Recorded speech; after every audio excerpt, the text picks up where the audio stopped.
I'll build a barricade so sturdy, even a bandit can...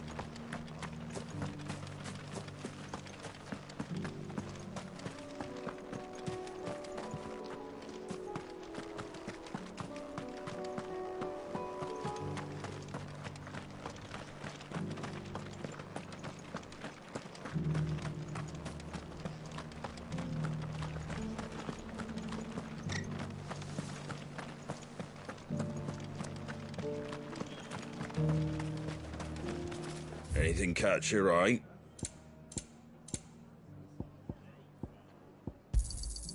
Much obliged.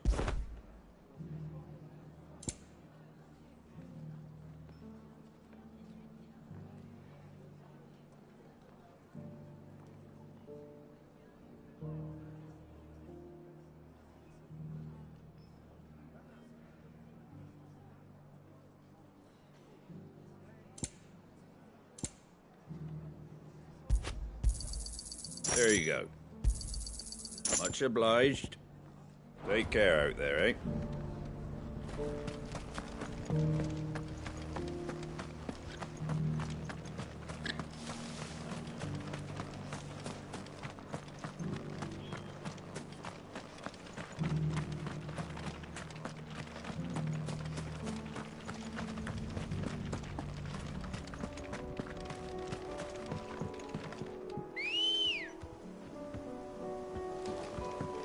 Good girl.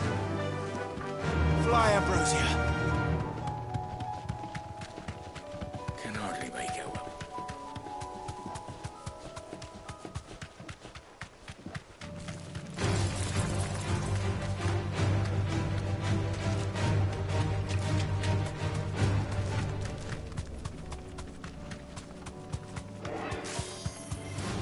Time to fight.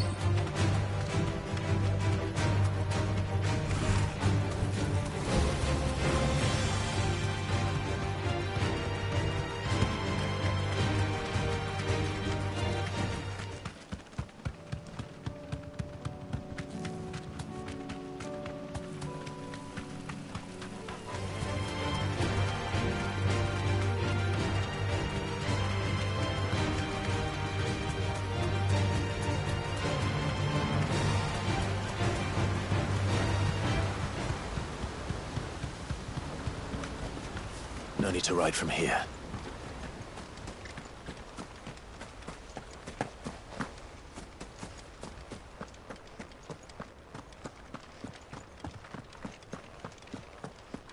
I heard the Guardian saying we're supposed to...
Lord Rossfield, what brings you to Eastpool? A delivery from Martha.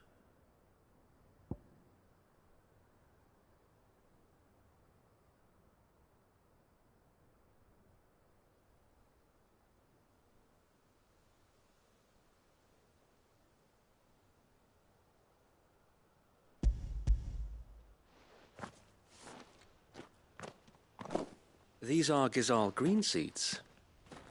Martha's keen to cut the apron strings, then, is she? I jest, of course. You see, I had thought we might be able to revive the old wheat fields, but they'd long since gone to seed, only without the seeds.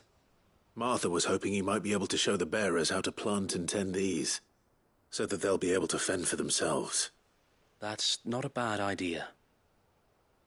These bearers had only recently escaped their bonds before we brought them here. They know little of freedom, of providing for themselves and their loved ones. Unless we teach them how to live like free men, I fear that all we have achieved in bringing them here is to exchange one master for another. Not that myself and the Guardians have been the best example to them so far, subsisting almost entirely on Martha's charity as we do.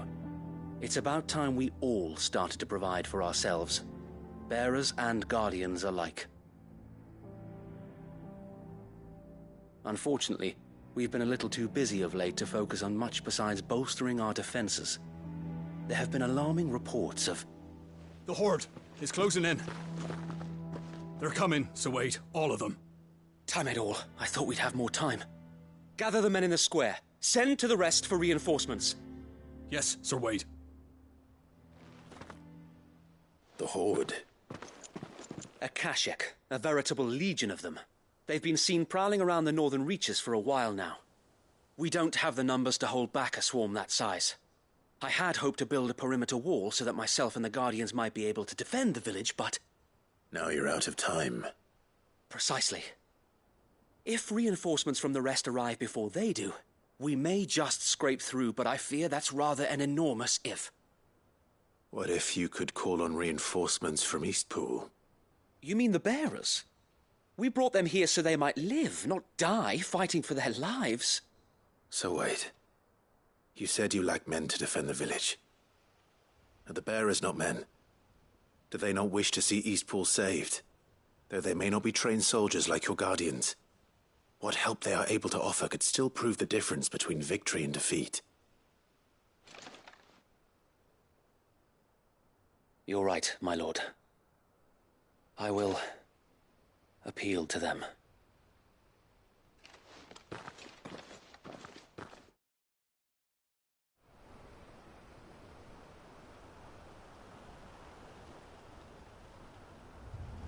My friends, I humbly beg your aid.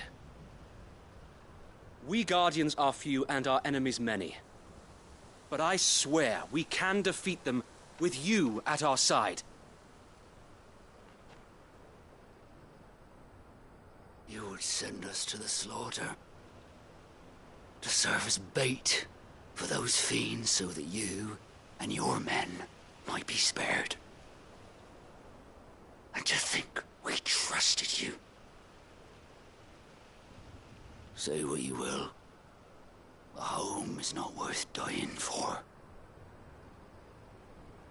But it is worth fighting for.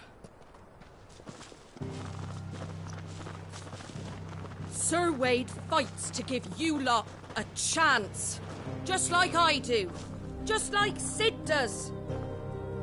We all wanted to give you a home where you could be free. And you got one, didn't you? This place, Eastpool. This is your village. Your home. And if you don't fight to protect what's yours, you'll lose it. You know I'm right.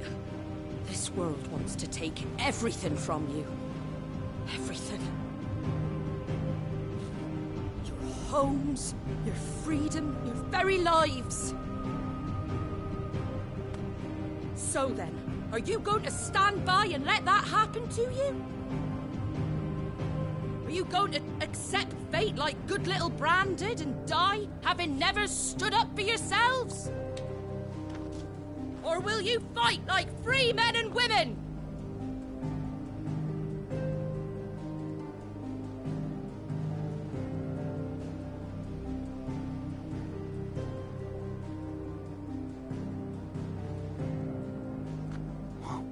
What are you doing? All right.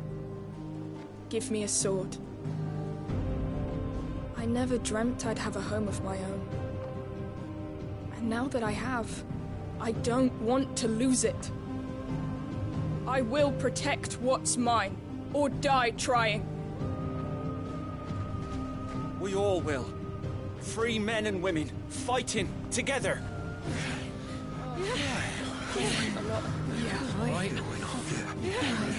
For Eastpool! For Eastpool!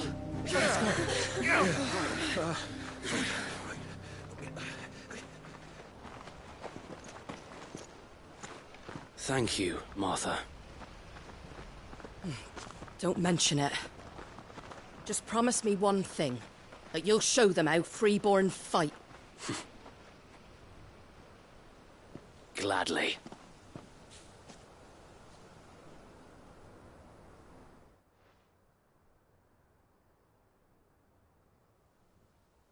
Well, if it was numbers you were lacking, you certainly won't be now. Thanks to you. Me? Oh, I just love the sound of my own voice. Lord Rossfield, my lady, we're ready. So what's the plan of action? We'll divide our forces into several small detachments, each made up of guardians, bearers, and guards from the rest. These will position themselves at strategic points around the village. Upon engaging with the Akashic, each detachment will keep the creatures occupied as best they can, steadily retreating all the while. You're going to lure them into the village? I am. We will have neither the time nor the resources to treat the wounded, so injuries must be avoided at all costs. Instead, we will focus purely on defense at first.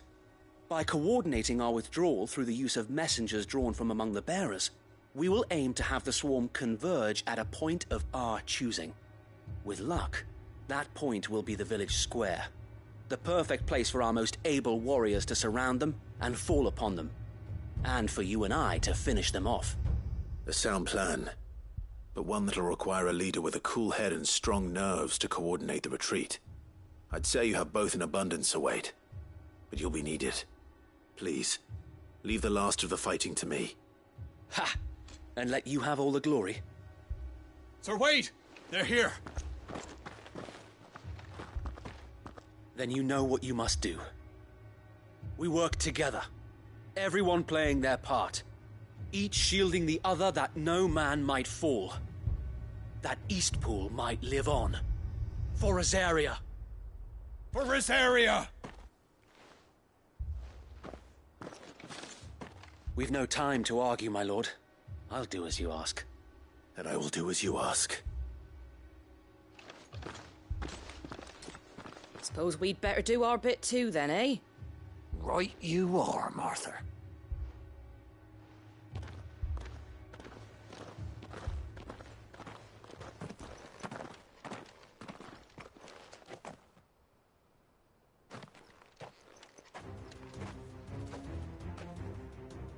The calm before the storm.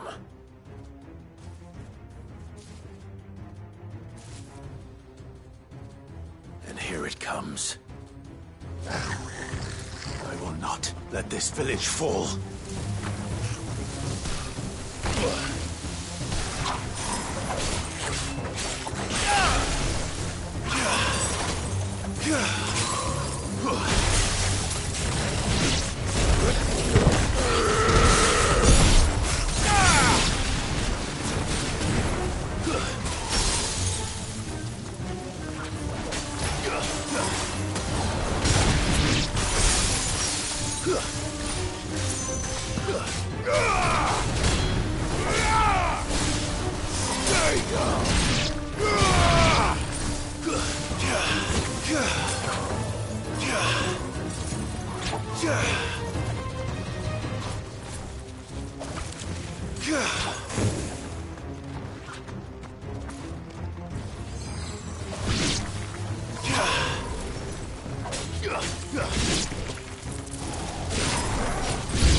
Looks like that's the last of them. Lord Rossfield! Change of plan! What is it? Owl from the rest. An Akashic Curl's been sighted on Rhiannon's Ride and is headed in their direction. Well, the better half of her guard is here. So wait, how many Akashic remain in East Pool? Hard to say. My men are still facing some resistance, but I think the worst is behind us. I could order a detachment or two to fall back and... No. Let them finish the job. You stay here too, Sir Wade. Your men need you. I'll go after the Curl. Join me only when East Pool is won. If you're sure, my lord. May the Founder protect you.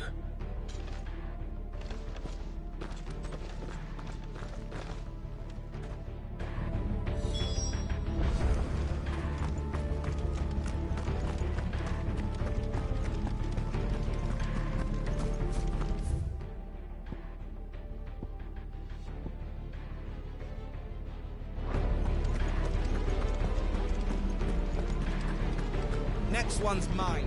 Come to tell me an Akashic Curl's heading towards the rest? Get yourself down there. We can handle things here. Stay with me. We fight as one. The Curl was sighted on Rhiannon's Ride back towards Martha's Rest. Founder speed you, my lord.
Time to fight.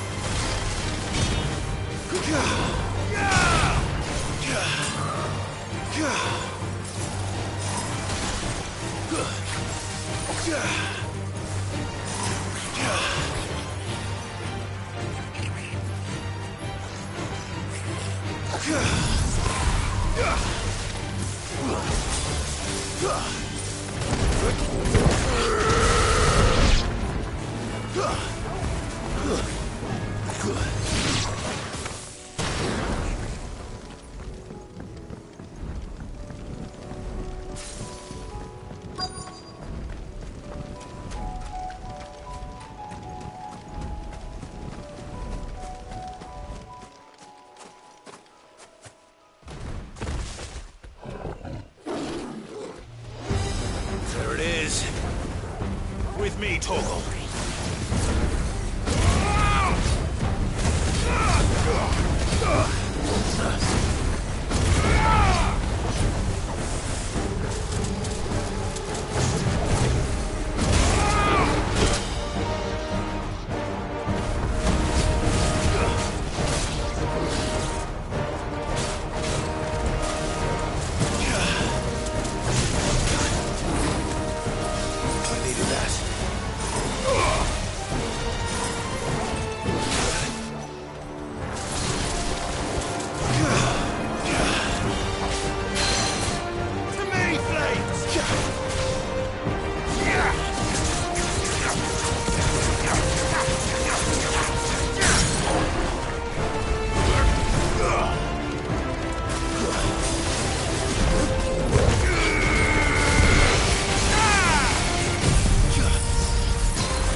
All right. Back to Eastpool.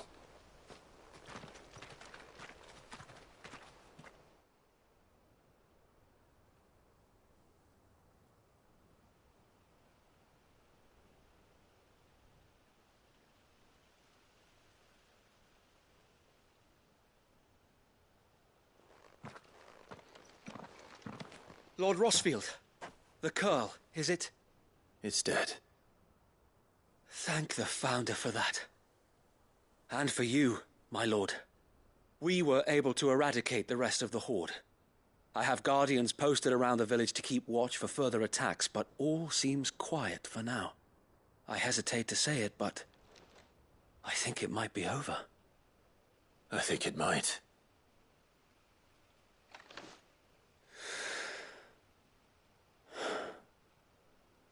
We did it. We saved Eastpool. Thank you, my friends. Thank you. No, Sir Wade. It's us who should be thanking you. You brought us together. Showed us what it means to fight for what you hold dear. We never had nothing to call our own before. We didn't know what it meant to protect it, but now we do. We really do. Forgive us, Sir Wade. You and your people saved us, and still we doubted you. But there's no doubt in my mind anymore. We're free men now, so we have to start acting like it. We have to fight to protect what's ours, to protect Eastpool. And we shall. We all shall. Together. This is our home. And if anyone or anything tries to take it away, they'll have us to answer to. Come on then. Let's get to work. This village isn't gonna rebuild itself.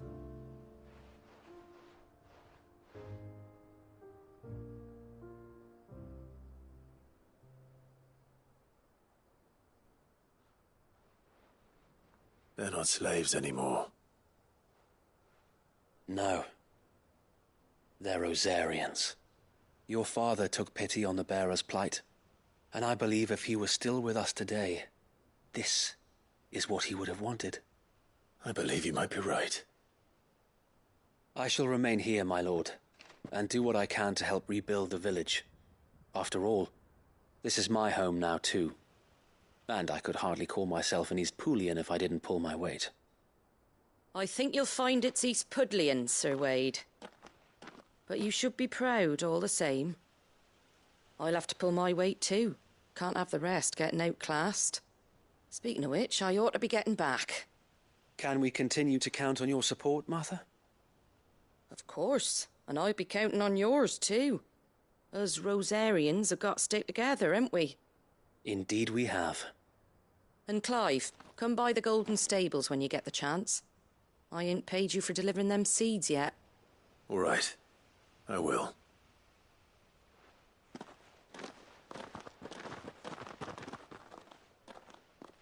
Lord Rossfield, do you remember our very first mission together?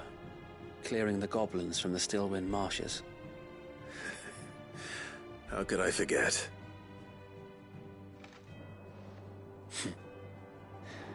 There's one sight that I shall never forget. You, facing off against that giant Morble. Not a trace of fear on your face. Since that day, there have been more than a few times when I felt like giving up. When the odds seemed so stacked in the enemy's favor, I thought I may as well just lay down my sword and surrender. But every time, I would think back to the look in your eyes that day and remember what it means to be a shield. Know that whatever trials Eastpool may face, I shall never lose courage. Thanks to you. So Wade, you have always been a true shield. I know that Eastpool, and indeed all of Rosaria, will be safe in your hands. Thank you, my lord. I know the rest of the world will be safe in yours. I'll do my best.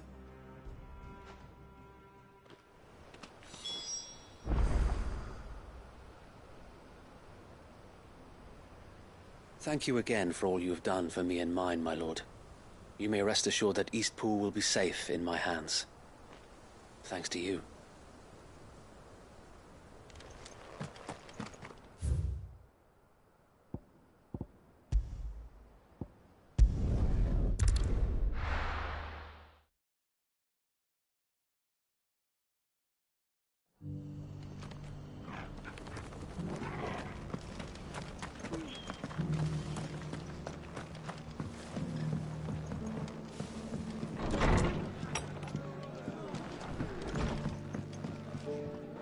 The hero returns. It's lucky you came by when you did, eh? Not only did my seeds get delivered, but you went and saved Eastpool and all. I just did what I could. And it's only right that you get rewarded for it. Take it before I change my mind. Thank you, Martha. So, Eastpool's finally back on its feet again. And a home to free bearers. Who'd have thought we'd see the day, eh? Well, it was your idea. I know that, but I never stopped to think what it would mean. Bearers in charge of themselves, thinking for themselves, working for themselves. Like your hideaway, but not even hidden away. Though I suppose the rest ain't much different nowadays. You know, bearers living free like that reminds me of when I first met Sid. Loath as I am to recall that particular day. I take it you didn't always see eye to eye. What happened? Well, if you really want to know, I started doing what I do long before I met Sid. In fact, that's how I met him. Or at least how he came to meet me. He showed up at the stables one day, asking questions about who'd been buying up bearers. Founder knows what he thought I was doing with them. Running a hunt, poking around in their innards. Something awful, anyway. Me, I thought he was a new constable. Thought the game was up. But somehow we both managed to work out what each other was about. And before I knew it, the cheeky arse was rattling on at me about how I was doing it all wrong. After all my hard work. Told me I was giving them relief, but not freedom. That my bearers were still dying as slaves. right under my skin it did. Told him if he didn't like it, he could bugger off and report me to the garrison. And do you know what he did? He smiled, and then he laughed. And then I did the same. We made a pact that day, that whenever one of us was in need, the other would always be there for him. And you were? Well, we both wanted the same thing. To make life better for bearers. Just like your dad.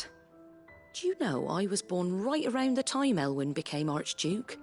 Growing up, I saw how he tried to change things.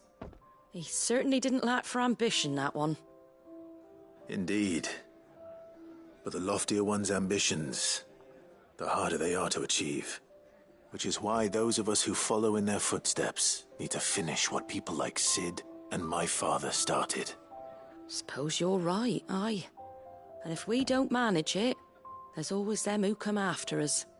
Good thing we've got a few half-decent sorts waiting in the wings, eh? It's almost enough to give you a little bit of hope.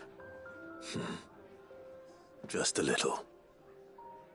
Anyway, enough nattering. Better get back to work. Let's see about making everyone some dinner, shall we? The least the folks who saved Eastpool deserve is a hot meal. And you and me ain't gonna save the world on an empty stomach neither. That sounds like a wonderful idea.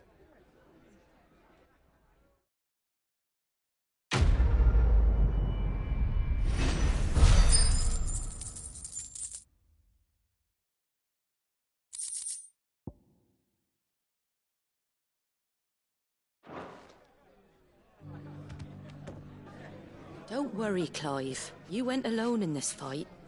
Whenever you find yourself in need, be it of money, men, or a bowl of hot stew, the stable's door is always open.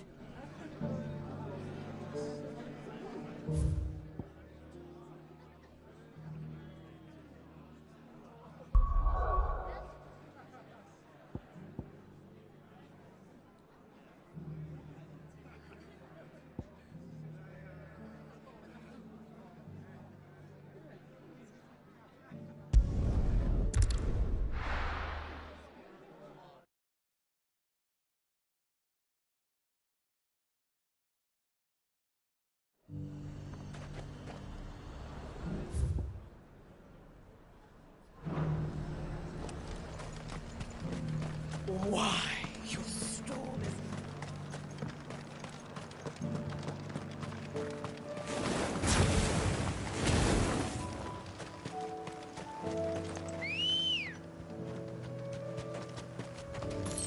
Good girl. Yeah!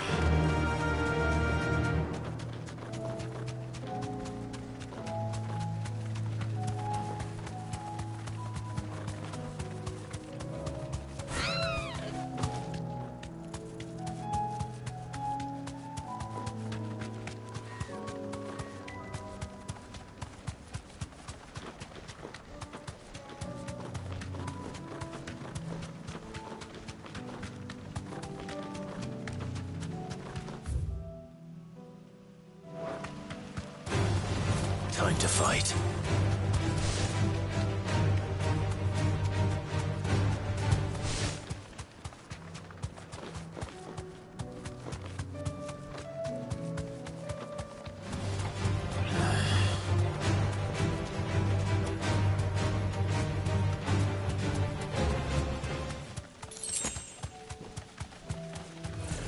Don't get surrounded.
down. One to go.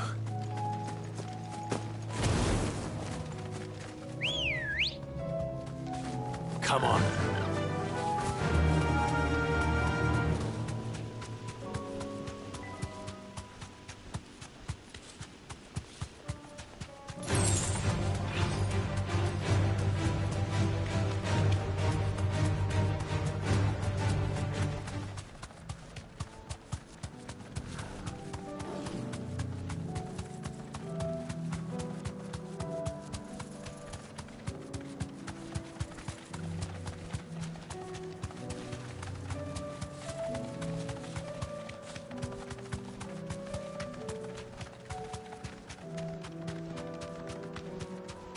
Back to the stables, girl.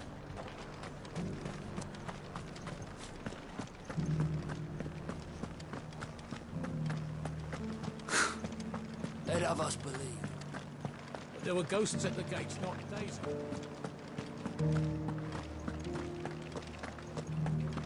You needn't fret. The creatures are...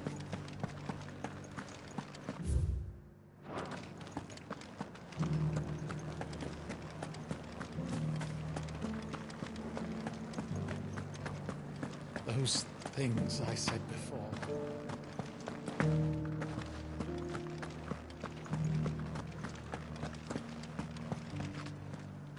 Oh, Clive. What am I to do? My wards and I may soon be without a home. What's happened? The High Cardinal has descended from his lofty throne and taken up residence here in Northreach. The High Cardinal? Leader of the Council of Elders, second only to his Radiance at the head of the Imperial government. Not that any of those things still exist. Now he goes by his noble title, the Duke of Oriflamme. And what does he want with Northreach? He wants to transform it into a military stronghold, a foundation upon which to build a new Sambrec.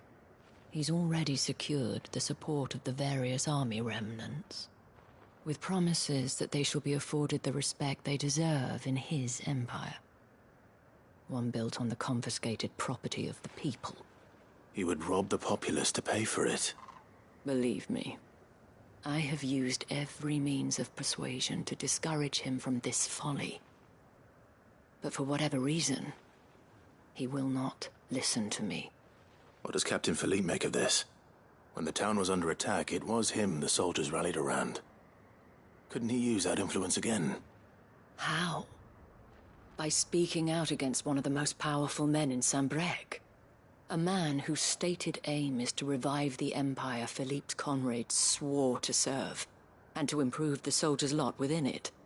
The captain can offer them a regular supply of gruel, and an occasional trip to the Vale to help them forget the terrors they face each day. The Duke offers them a vision of strength and safety. No. Any attempt to incite mutiny would cost Philippe the support of his men, if it did not cost him his life. But given the mood around town, mutiny may yet be unavoidable. The people have little appetite for further deprivation, least of all when it serves only to elevate others. And who could blame them? Clive, would you appeal to the Duke on my behalf? For your services to Northreach, you have the respect of the soldiers, and they will take you to His Eminence if you ask them. And unlike Philippe, no bonds of loyalty prevent you from speaking your mind to the man. Well, will you try? You could hardly fare any worse than I did. I'll see what I can do. Thank you, Clive. Tell me then, where will I find this Duke of Oriflamme? In the garrison? Overseeing the troops, yes. All right. Wish me luck.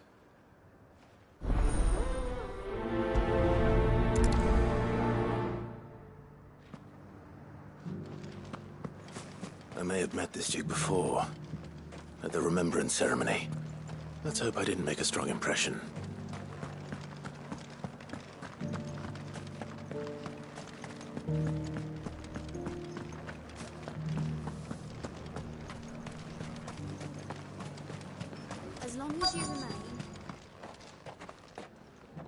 Halt! Oh, sorry about that. You're the dame's man, aren't you? You got some business with the captain? No, actually. With the Duke. I was hoping I might be able to speak with him. We're under orders not to let any civilians pass. But you should be all right. His Eminence has heard all about you and your heroics. Wait here. I'll go and ask.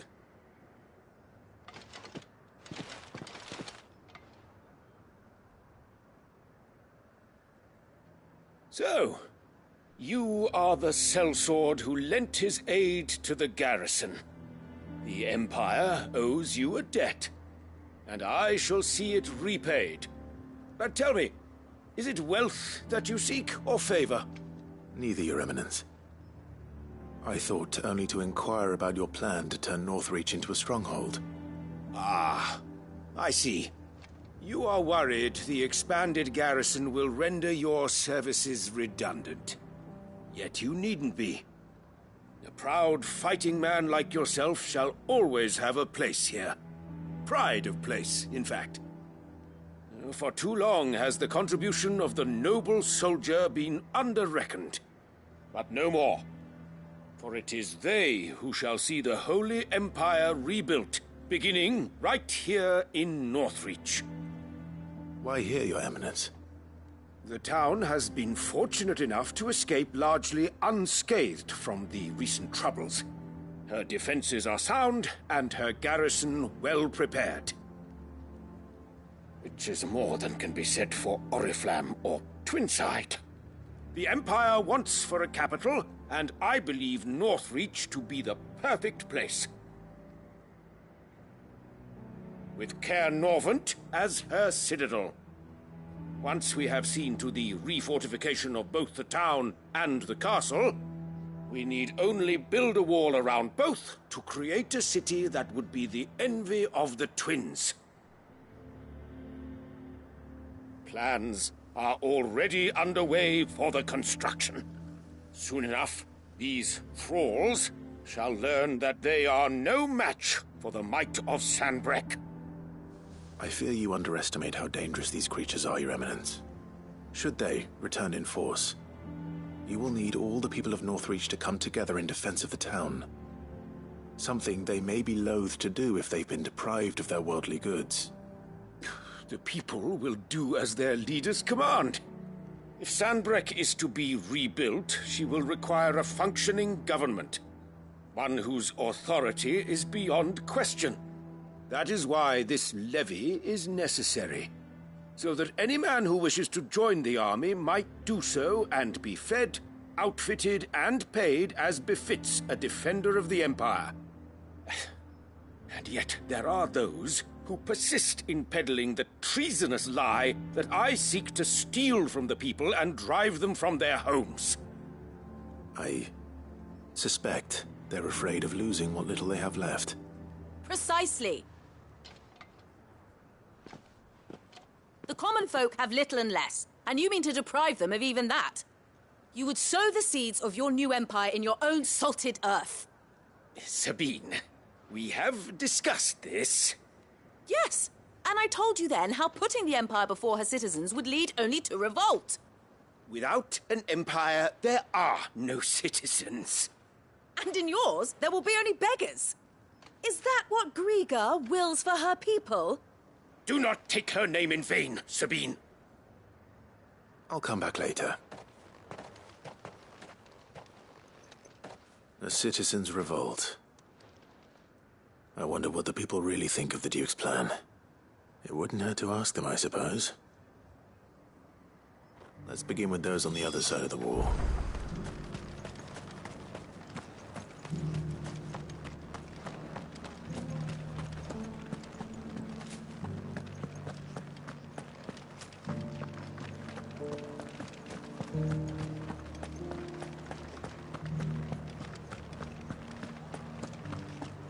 There were ghosts at the gate not days ago.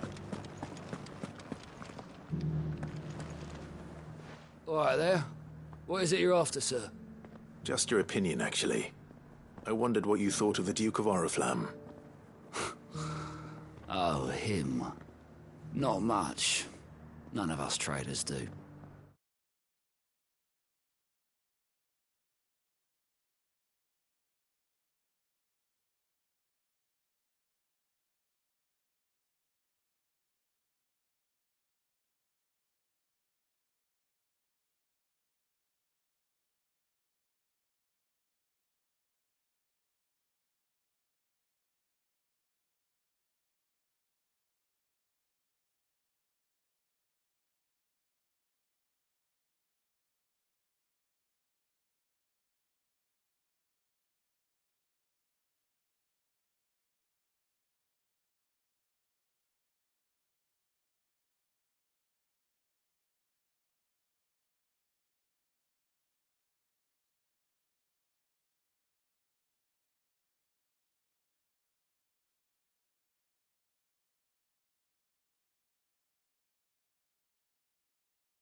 It's thanks to nobles like him that we had to set up shop this side of the wall in the first place.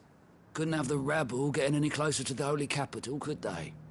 And now he's trying to drive us out completely, threatening to take everything we got from us if we don't clear off. If the dame said she wanted him run out of town, I'd be straight through that checkpoint, tar bucket in hand.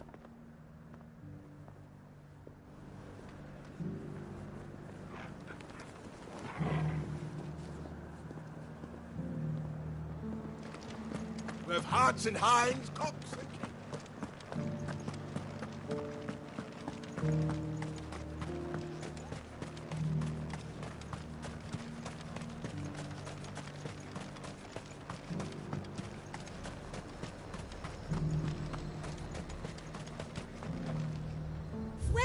Welcome.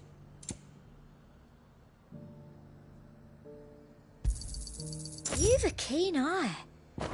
And a fine, fine day to you. I've been hearing a lot of talk about a certain duke.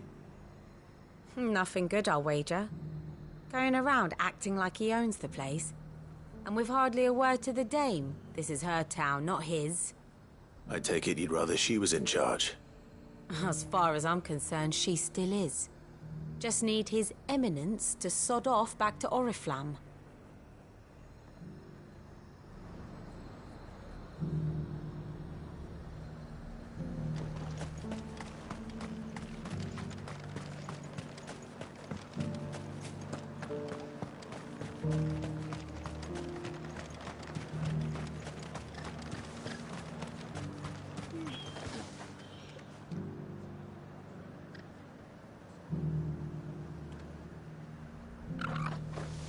A question, if you don't mind.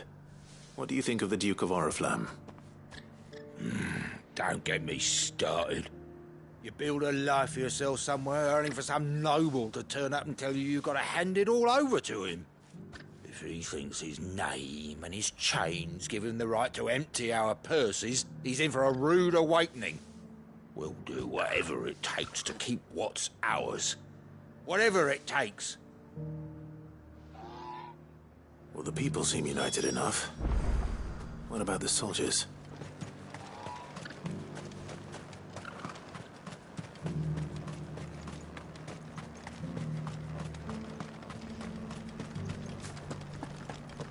But there were ghosts at the gates not days ago.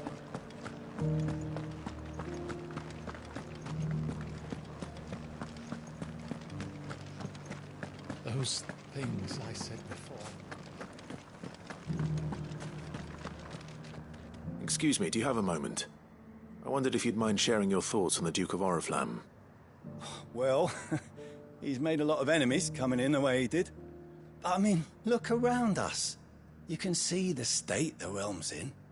The traders might not like having the screws put on them, but if they volunteered a few more of their hard-earned gil before things got bad, maybe they wouldn't have to. I think the Duke's got a point when he says rebuilding the Empire's the best way of making sure we're all protected. And if that means people who don't know one end of a sword from another have to make way for those who do, well, that's just how it goes.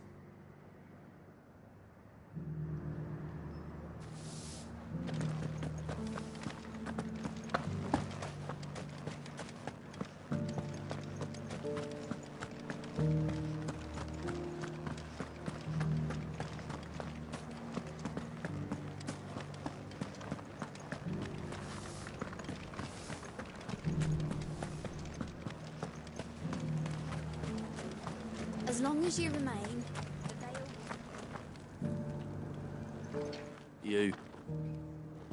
You're the one who was talking to His Eminence. On the dame's behalf, yes. I was trying to persuade him not to take the people's goodwill for granted, but it seems my words fell on deaf ears. What do you think of his plans? I'm a soldier, mate. He tells me what to do, not the other way round. Listen, I've got nothing but respect for the dame, but I've got a family to look after. That's where my loyalties lie, not with the town or the Empire, but with my wife and children. If the Duke can get us the men and the equipment we need to fight off those blue-skinned bastards, I don't care how he does it.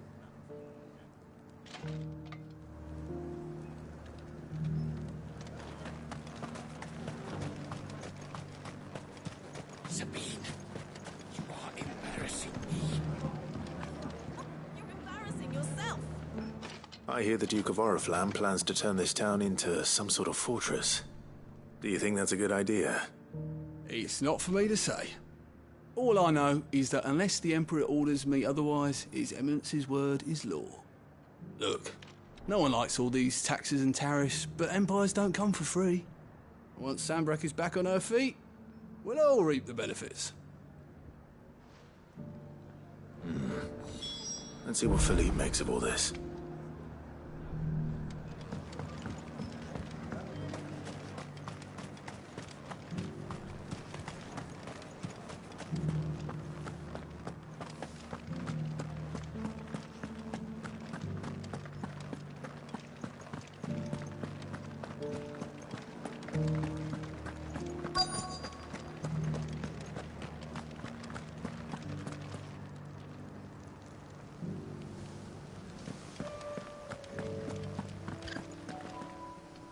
Captain, do you have a moment? For you? Certainly. Clive, wasn't it? Thank you for last time. How can I help you? I wanted to ask you about the Duke of Oriflamme. Do you intend to go along with his plan? But to tell you the truth, I'm in two minds.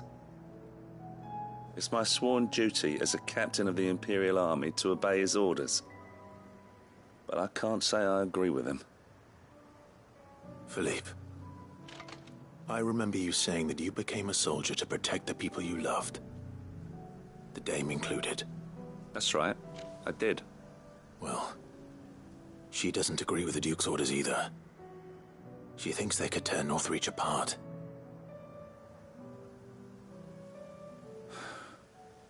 And she's probably right.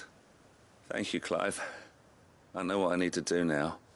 Protecting the people I love is what matters. Doesn't matter how.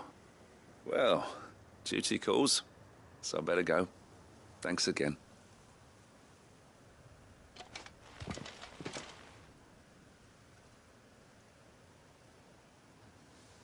It seems Philippe wants to do the right thing at least. I expect Isabel will be pleased to hear that, if nothing else.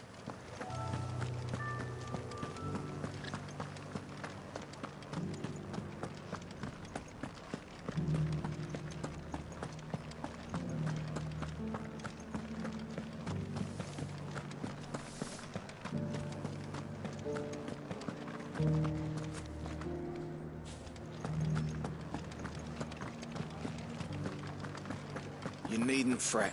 The creatures have been dealt with.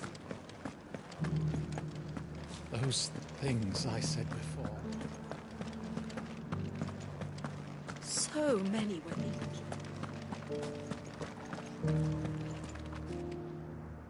Ah, Clive. How did you fare? Were you able to speak with the Duke? I was, but...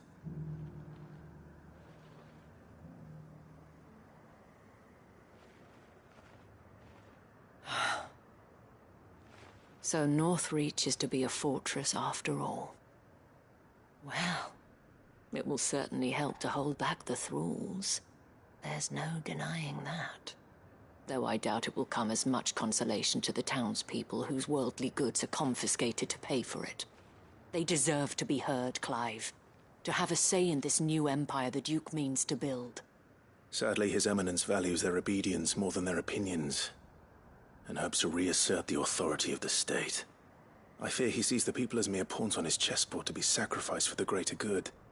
Needless to say, they themselves are of a different opinion, and would rather their destinies were in your hands. The soldiers, meanwhile, are content to follow their orders. And not just because of the Duke's rank, but because of his vision. I thought as much. Had I sworn to protect Sanbreque, I dare say I too would want nothing more than to see it rise from the ashes. Thank you for trying. But the battle is lost. I don't know about that. What happened to your uniform? I handed it in, along with my resignation. Told the lads I wished them well, but that I owe it to those I love to call it a day. But why? Because I realize what really matters to me. Not following some nobleman's orders for the sake of it, but protecting what I care about. Protecting Northreach. I honestly don't know when those monsters will return, but I'm certain they're not finished with us yet. And when they do come back, we need to be ready for them. We need to stand together, all of us. And with you to lead us, milady, I reckon we can do it. It was you who finally convinced me, Clive. There's no point following orders if they go against everything you believe. Indeed. All of us, standing together. That has always been Northreach's best hope, and one which still lies within our grasp. We have only to turn our attentions to the true enemy. Thank you, Philippe, for showing me what I must do. Anything for you, milady. Speaking of standing together, would you mind if I borrowed a few of the lads from the Vale to help keep watch around the town? I fear His Eminence has loftier tasks in mind for the guard. Not at all. Be my guest. Wouldn't be the first time.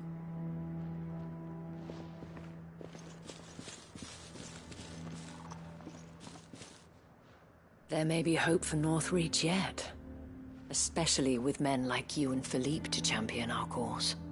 I, for my part, shall continue to work upon the Duke, in the stubborn belief that I might still tempt him into joining hands. But I suspect I shall have to call upon your aid again. Until then, Clive. Until then.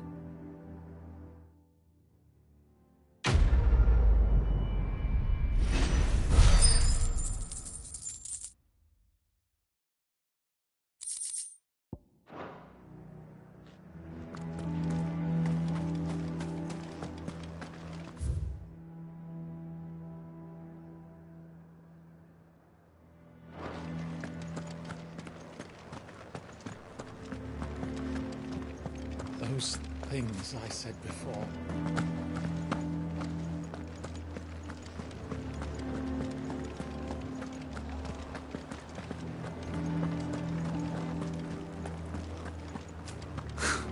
Let of us believe.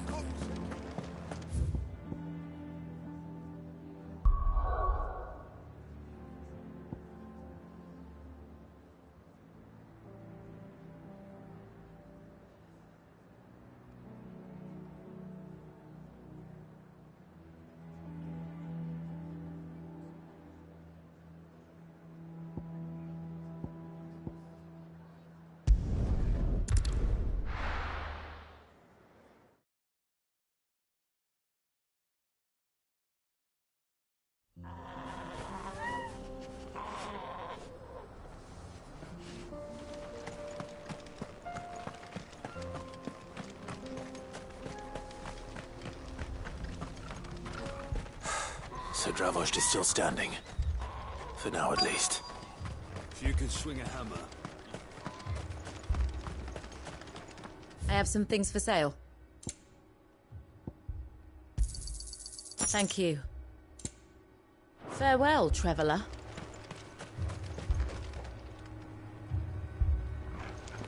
Anyone without a blade, come and get one. Sharpest edge in Dravost, guaranteed.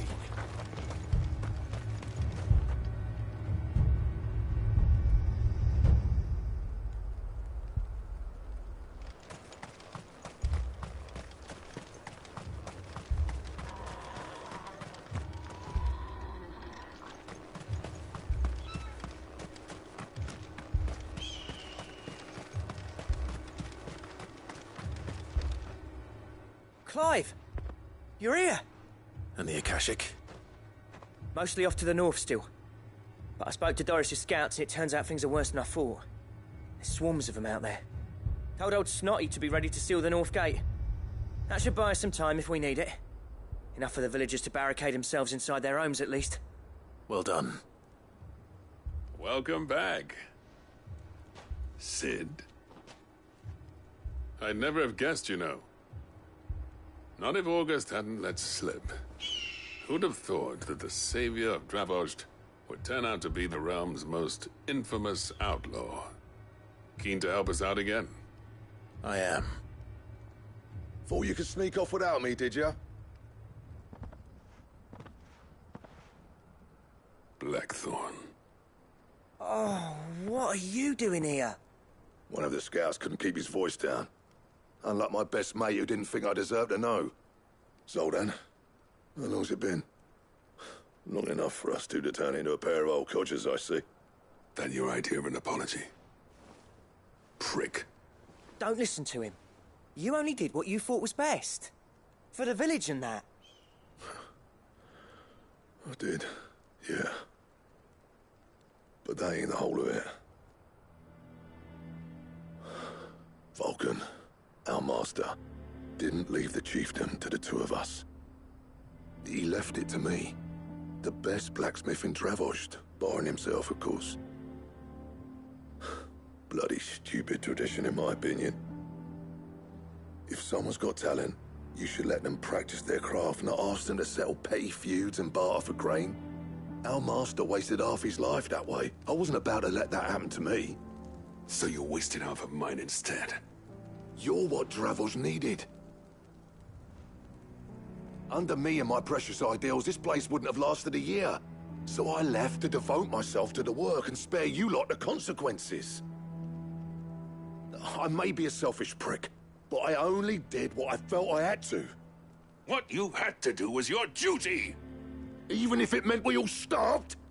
Enough. This is no time for bickering. You can finish beating each other up once Dravost is safe. Fine. I've said my piece anyway. Yeah. So have I. Sorry, Clive. I shouldn't have stuck my nose in. We're short enough on time as it is. Still, give us a mo, would you? I need to get my head straight before any of them Akashic try to bite it off.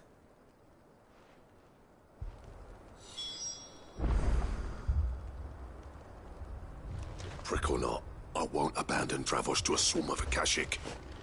Just say the word. The villagers know to keep out of sight when the fighting starts.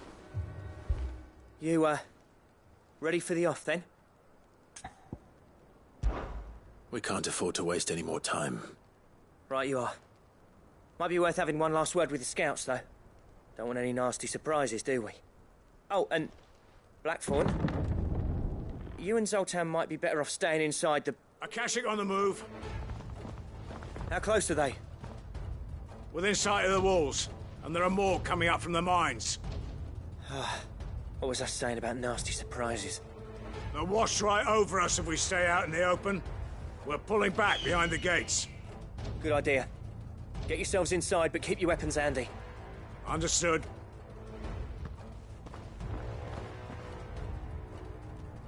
I'm prepared to fight if I have to. Well, let's hope you don't. That's our job. Once the scouts are inside, order your men to barricade the gates. No heroic last stands, you hear me? No fighting at all if you can help it. August's right. I've seen what Akashic beasts can do to armor. The people here are tough and willing, but they ain't equipped to face what's coming. I'm going out there. Start work on the gate as soon as I've left. I'll give you as much time as I can. And if they kill you? You evacuate. But it won't come to that. I promise. You'd better be right. Take good care of Dravost till I get back. Leave it to me. And give those things what for, yeah?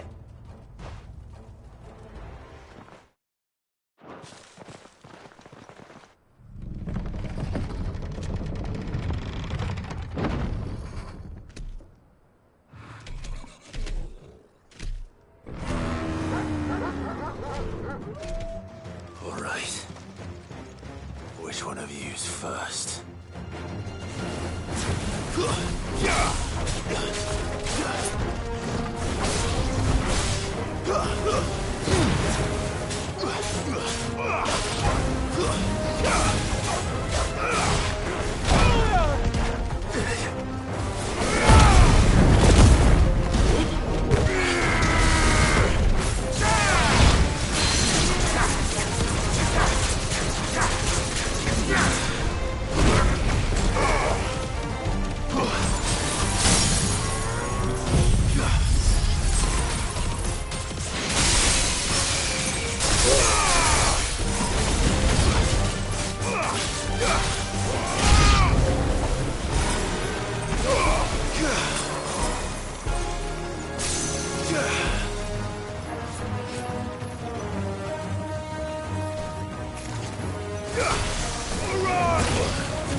Is that it? Apparently not.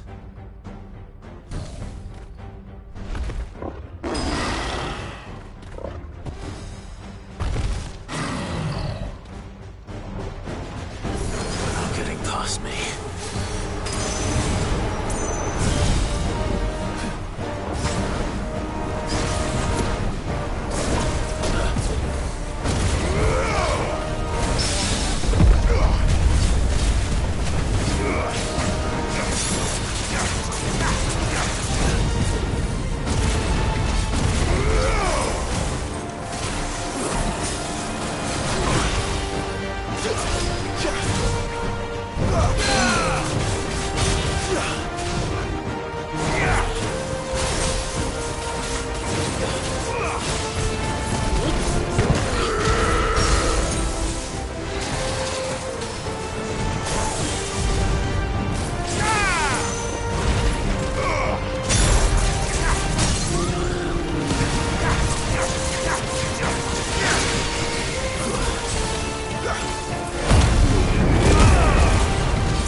Now, the question is, did I miss any?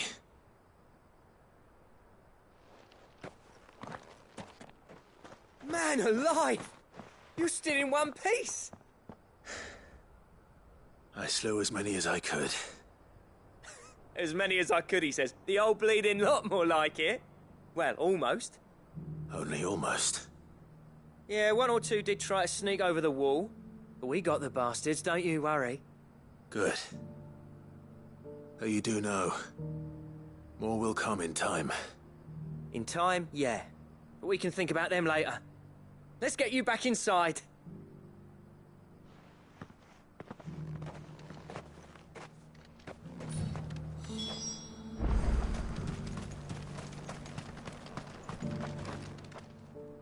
Sid! You're even more fearsome than your reputation.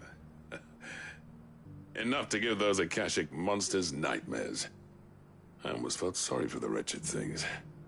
But mostly, I felt grateful. Dravoged won't forget what you did today. I'm afraid I've only delayed the inevitable. There's no getting rid of that ether flood. Meaning that any living thing which stumbles into those mines will end up clawing at your walls again. And that's if the flood don't spread. If it does, well, I hate to say it, but the village's days are numbered. That may be, but we're staying just the same. With ether floods springing up all over, it's no less safe than anywhere, and more importantly, it's our home. We'll fortify the gates to the north, and I'll see that they're guarded day and night. All right. Then we'll give you a hand shoring up those defenses. As for you, Blackthorn, that's twice you've turned up when Dravos needed you. So, thanks. I shouldn't have stayed away so long. And I shouldn't have left without talking it over with you first. Too bloody right you shouldn't. Though I doubt I'd have listened. I always envied you. How you made everything look so easy when, for me, it was anything but. You leaving gave me the perfect excuse to hate you. And from that day on, I never once stopped to wonder what it would have been like if you'd stayed. But what you said earlier, it was true. You'd have been the death of this place. Finally, something we can agree on. I hope you see the sense of it eventually. You kept this place alive. Alive, perhaps. Wealthy even, but Dravoged isn't what it once was. Our work used to be the pride of Dalmekia. Now, we churn out the same rubbish day after day because it's easy and turns a profit. It's not about the craft anymore. I wouldn't send my sons to war wearing the shit most of our smiths are making. I've kept working, honing my skills, trying to lead by example, but no one sees the point. The average castle apprentice has as much passion for the craft as our current lot. Come back to us, Blackthorn. Remind Dravoged what a true master blacksmith looks like. I'll even man those bellows of yours if it means we can work at the same forge again. That's a kind offer. Kinder than I deserve. And I wish I could accept, but I'm needed elsewhere. There's people who trust their lives to my steel, and I daren't let them down. Fair enough. But that doesn't mean I couldn't visit from time to time. Let's see if we can't rekindle this town's passion for the craft, shall we? I'd like that. Just be sure to tell Snotty to let me in the next time I come calling, yeah? Knowing him, he'd let you in anyway. Blackthorn. The Master Smith turned outlaw, back in my good graces. I never thought I'd see the day.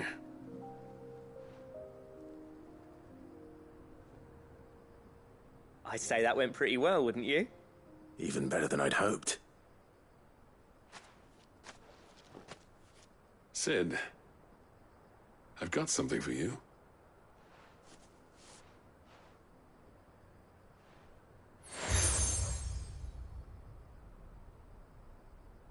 And this is? a token of our lasting gratitude. But I'm of a mind to make you a far grander gift. Designs for a certain sword have been passed down from chief to chief for generations. Now hold on, Zoltan. There's a reason no one's made that blade in centuries. There's not been a craftsman equal to the task. I'll admit your cinders make impressive steel, and I've learned to hone an edge Odin would be proud of. But the engravings on that thing are enough to make a jeweler cry. And they're not just for show, either. Have you forgotten what brought you back to Dravozd in the first place? A certain ring? I knew I'd never surpass you with the hammer and tongs. So I turned my hand to a different kind of metalwork. Between the two of us, I'd say we're the equal of any master craftsman ever to have graced a forge.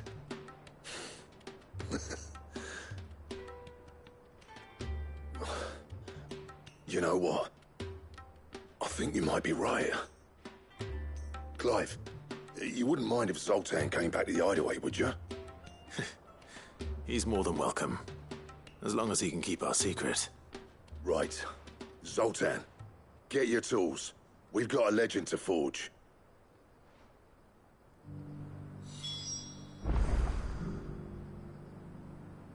With a little help from Blackthorn, I don't see why we can't restore Dravozd to its former glory. Barring ether floods, that is. I'll get him back to the hideaway. Don't you worry about that. I'll tell you what, Clive. If we pull this off, it will ruin every other sword you've ever held.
This might take a while.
That's all of them.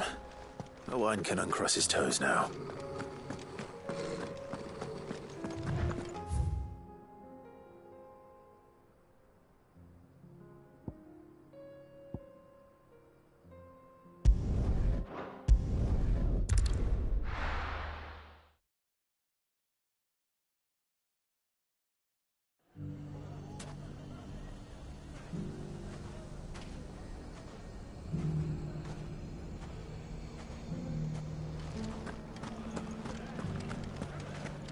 everything's back the way it was. Take that, you naughty thief! And that! Stop it, Wrens! It's dangerous! Clive! To what do I owe the pleasure? I just wanted to see how the town's been faring since you brought everyone together. Since we brought everyone together, all is absolutely wonderful.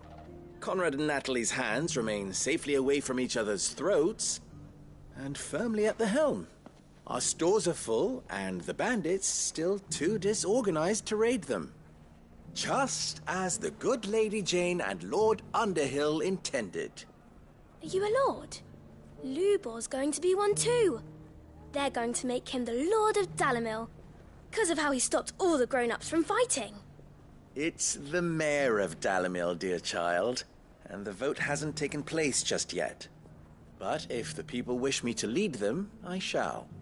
And my first act will be to build a school so that menaces like you two learn not to interrupt your elders. Speaking of menaces, there may be a rather worrying one just over the horizon. May there indeed.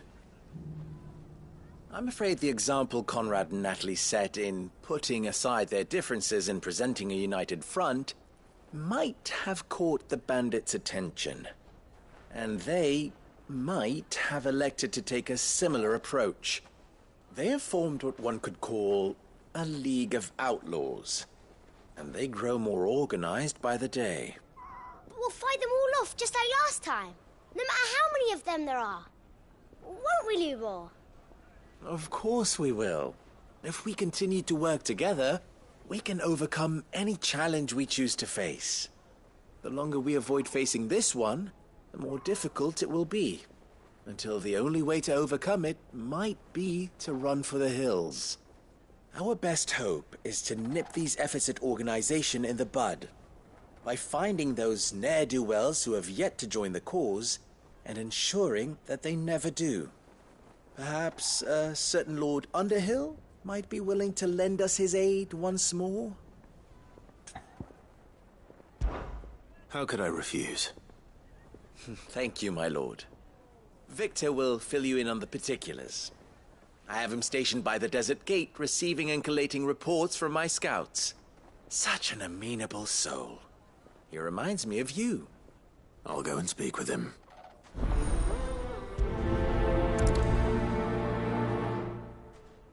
What's the difference between a lord and a mayor?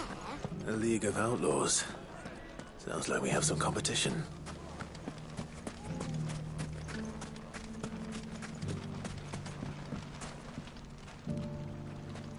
Still in Dalimil, Victor? Ah, Sid. I thought you'd have returned to Cosnis by now. I did. Then I came back. I've developed something of a fondness for the place.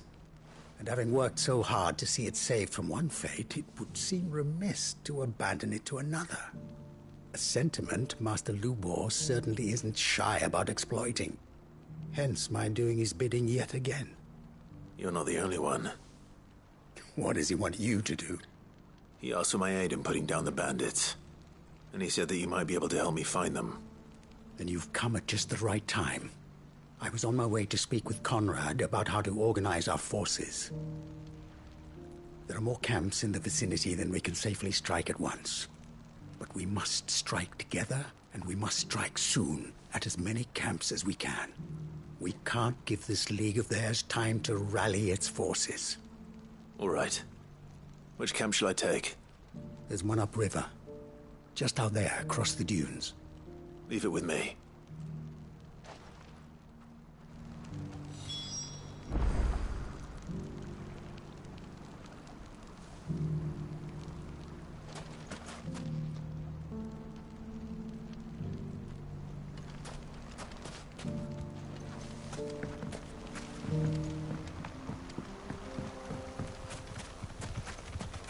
Those ne'er-do-wells want to band together.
Fly, Ambrosia.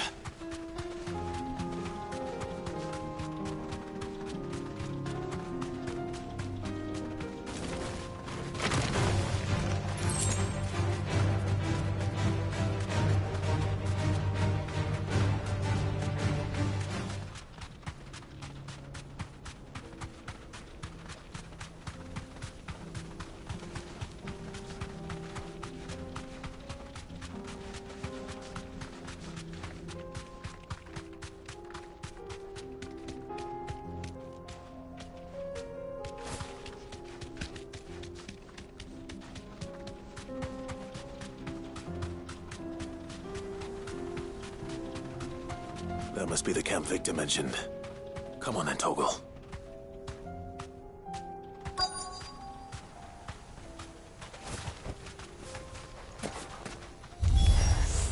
That's him! The one who killed Locke and Fingers. Take his head off!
I'd better let Victor know.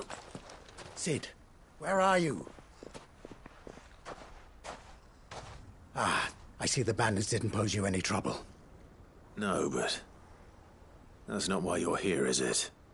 No. Something's happened. We need you back in Dalimil. What is it? The whole town's in uproar. They're saying that Lubor is a bearer. What? Seems that one of our parties wasn't as thorough as they should have been. They let one of the bandits escape, and his escape route took him right through Dalimil. Some of the children spotted him, and he was about to silence them. And when Lubor felled him with a bolt of magic, and without a crystal. But that's not possible. It is, if he's a bearer and has been hiding it all these years, which is what people are saying. If he has, well, I wouldn't blame him. No man is branded by choice. Still, all those people see is a man who's lied to them all his life. One who has made a leader of himself when the world believed he should have been a slave. Fuck. I don't know where we go from here, but I know one thing. Lubor needs all the friends he can get right now. You're right.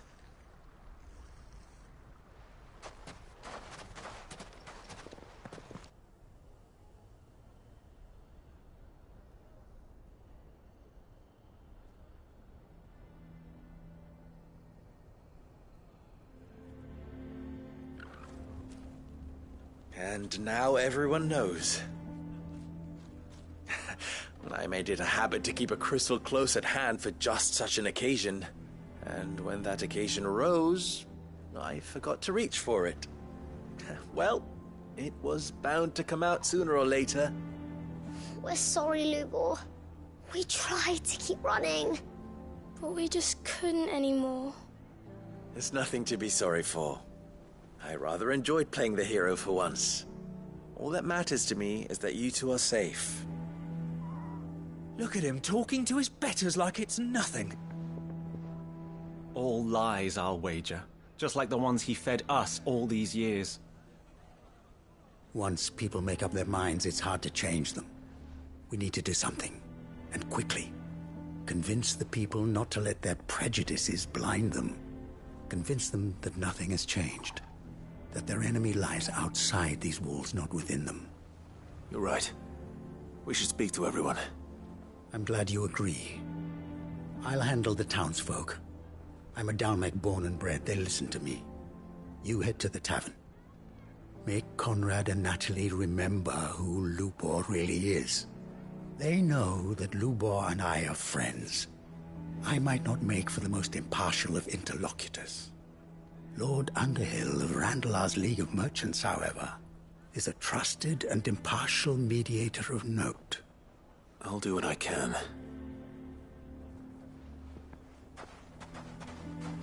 Lubor, stay here with the children. I can't promise anything, but we'll try. And that is all I can ask of you.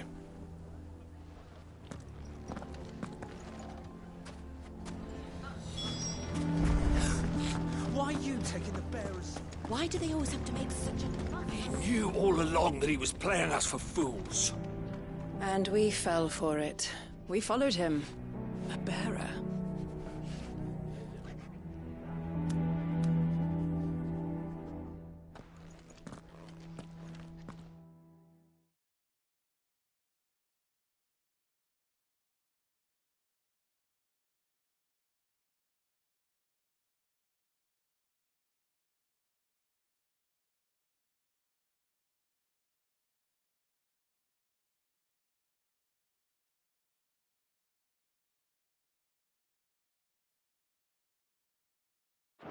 Forgive me for disturbing you, but could I have a moment of your time?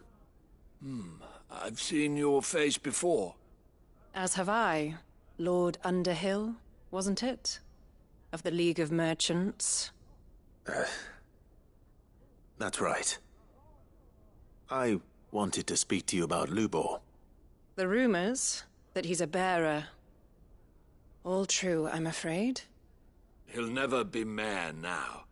Not if I have anything to do with it. But what of his wares? Bearer or no, his steel is highly valued throughout the Republic. In this at least, he's done the town a service. Might that not earn him a little leniency? Leniency? He pretended to be one of us when he was laughing behind our backs all the while. I'm sorry, my lord, but he lied to us. He lied to you. He cannot be trusted. So what do you propose? Will you drive him from his home? Close his forge? Perhaps.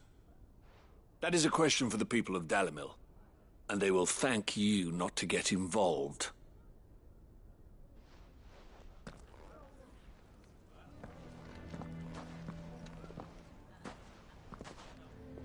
The townsfolk have made their minds up. There was nothing I could do. Nor I.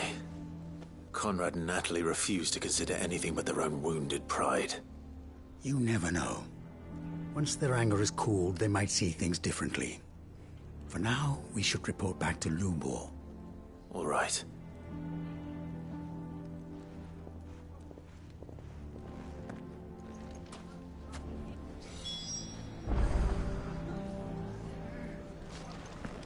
Why the hell would Victor take the bearer's side? Go on, Sid. No sense stalling. Lubor needs to know the truth. I assume the situation is hopeless? There's still hope. But...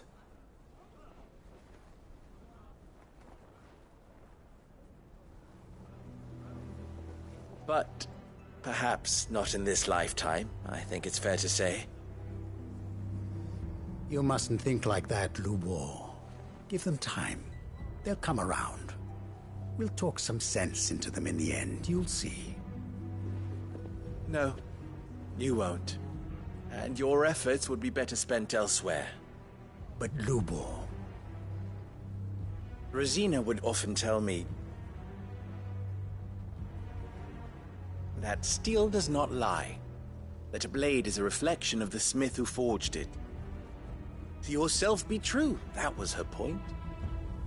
Rather an ironic one when you consider that her life was taken with a blade of her own making. But I do not doubt that she was always true to herself and what she believed in, right to the end. And so must I be. I must do what I know to be right, no matter what others might think of me. And now, I know what that is. I must embrace my new role of villain so that the people of Dalimil have something to unite against. For only united can they hope to stand against the threat that awaits them. I'll need to make a suitably dramatic exit, of course. Don't go, Lubor. You're the only one who was ever kind to us. We'll be all alone. Again. Trust me, little ones. It is for the best that I go. Not only for the town, but for you, too. How could it possibly be for the best? These children need you.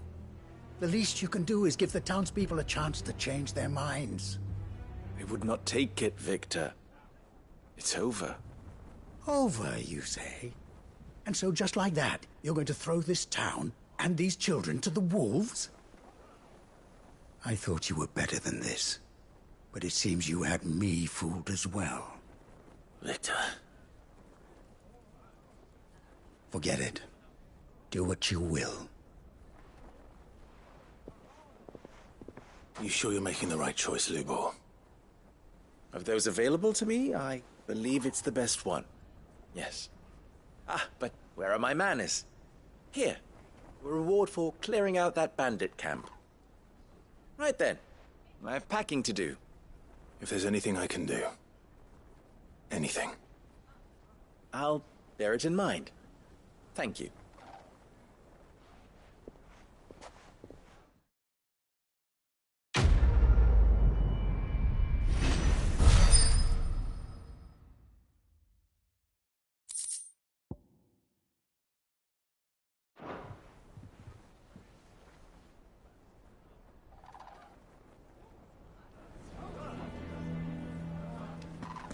Why is everyone being mean to Lubor? He didn't do anything wrong. I'm going to go with him.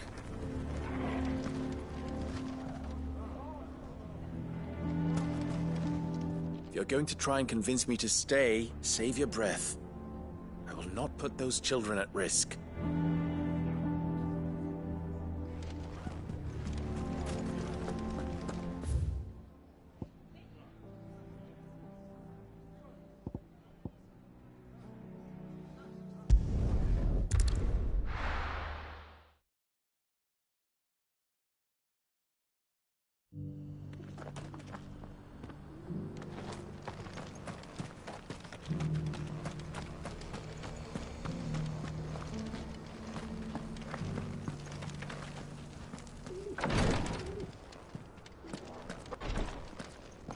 The greater number of our order live among the masses, hidden in plain sight.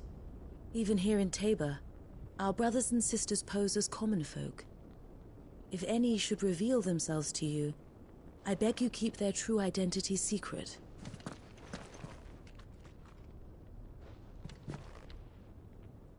Lord Rosfield, is there aught the Undying might assist you with this day? Perhaps. My brother said that your order was helping him with his quest to uncover Ultima's origins. Have you learned anything of note since last we spoke? Little unless, I regret to report. I see. Be assured, however, that we will not rest until the truth is known. Even now, our archaeologians scour ruins in every corner of the realm for traces of Ultima's touch. Fallen ruins, I take it. Dating back as far as Phoenix Gate. Indeed. Ultima's thralls are oft sighted among the remnants of the fallen civilization, as if protecting the secrets concealed within. Secrets we'd see unearthed. Should our methods be of interest, my lord, mayhap it would please you to observe some of our number at work. Would that be possible? Of course. A survey is being conducted not far from here. Perchance you are familiar with Kretov, a small hamlet built around a fallen airship. I was due to visit my colleagues there to collect their preliminary findings, but if you would consent to do so in my stead, I'm sure that they would be honored to relate any discoveries they have made to you directly. All right. I'll go and meet with them. They will be most gratified, I am sure. Might I suggest you take the road through Titan's Wake? It will lead you straight to the village after but a short walk. Thank you. I will. I wish you a safe journey, my lord. May the Firebird's flames burn ever in your heart.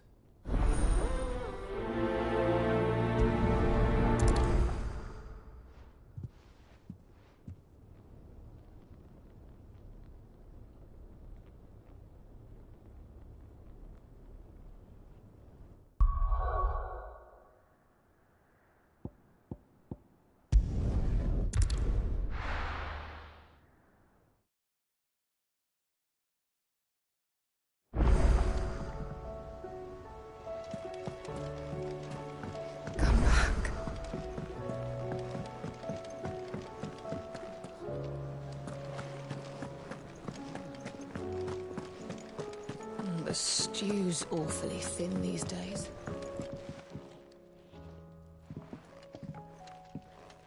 Ah, the man himself. We were just about to make a start on that sword I promised you. It's funny, but none of this would have been possible without your help. You remember Camille? We'll be using his leatherwork for the grip. The steel, meanwhile, will be tempered in a fire, burning the cinders you charmed out of old Zoltan here. And that whetstone from the Outer Isles, that'll be what gives the blade its edge. And the final flourish will be my talented colleagues' engraving. A team effort led by the greatest blacksmith alive. Now, save that talk till the thing's finished, yeah? Right. I'm ready if you are. To the bellows it is, then.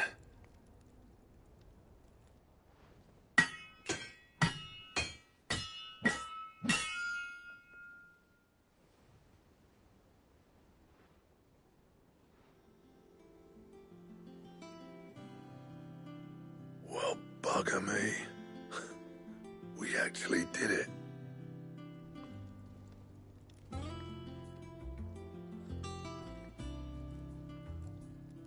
The sword to end all swords. Ragnarok. It's quite something. I, trust you'll take good care of it. Thank you. Both of you. So, does this make you pair the greatest craftsman alive, then? This? Nah. This was just following the footsteps of the greats of old. It'll take more than that to earn us our place in history, but we're up for the challenge. Here. A list of materials. Zoltan and I got talking on the long road back from Dravost. We reckon with those items there, we could craft something even better than the Ragnarok. Something worthy of a legendary outlaw like yourself. That's a weapon I'd like to see. You leave this list with me.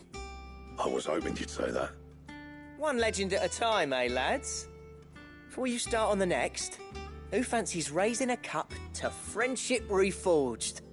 Good idea. No more drinking to forget my past. It's about time I had something to celebrate. Then tap the kegs! Vulcan's boys are on their way!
we've run out of papillon nuts and all.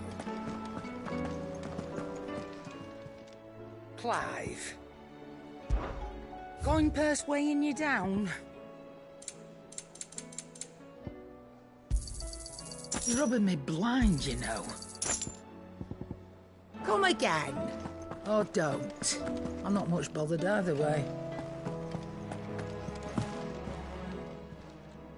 Aye, it's a dangerous world out there.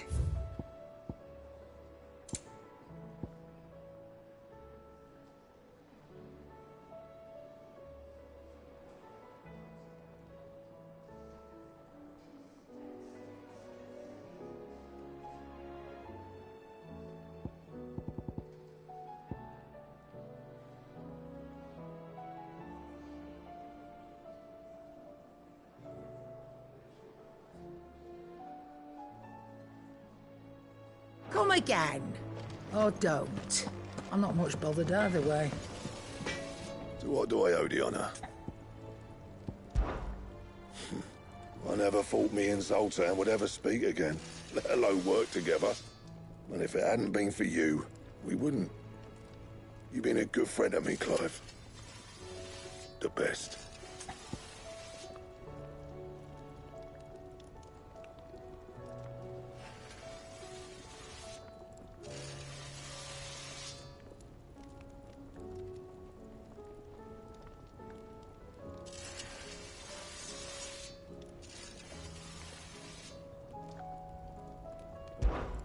So, will it be?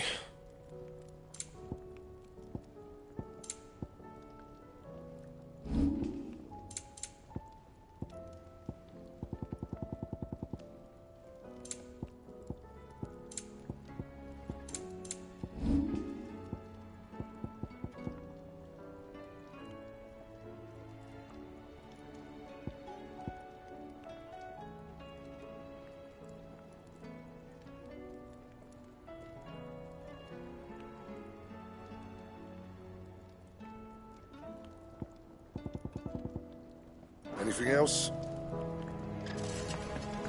The stew's awfully thin.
Have you tried Molly's lemon tarts?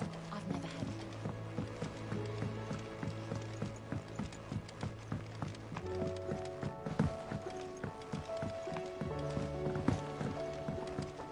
Canva lost. I finally finished the book I was writing. You're welcome to read it. If young Jocelyn hasn't already defiled its pages with his infernal scribblings. Miss, can we read Miss Editor's story for our lesson today?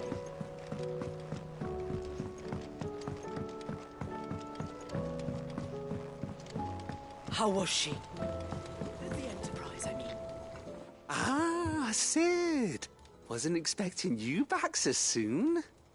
So, is it good news or bad? Good, thankfully. Here. Ah, that's brilliant! Thanks a blimmin' million! I'll fit 'em to the smelter right away!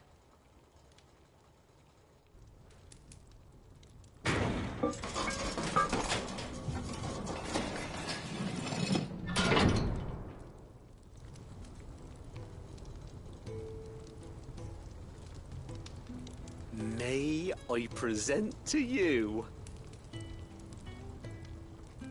the Telemon Furnace? Ain't bad, is she? She's a beauty.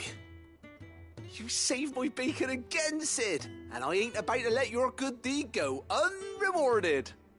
It's fine, really. My bag's flexible enough already. Oh, don't say that. I'm sure I can make a few improvements to it yet. You could just buy me a bigger... How about that clasp? Looks a bit stiff. Reckon you could loosen it up and make some more room? And I reckon I know how. With a new alloy we've been working on. The Telemon Furnace was just what we needed to perfect it. It's a metal, see? So it's lovely and strong, but it's also, well, stretchy, if you can believe it. Stretchy metal. Well, if you insist. That is the spirit. You'll love it, I promise.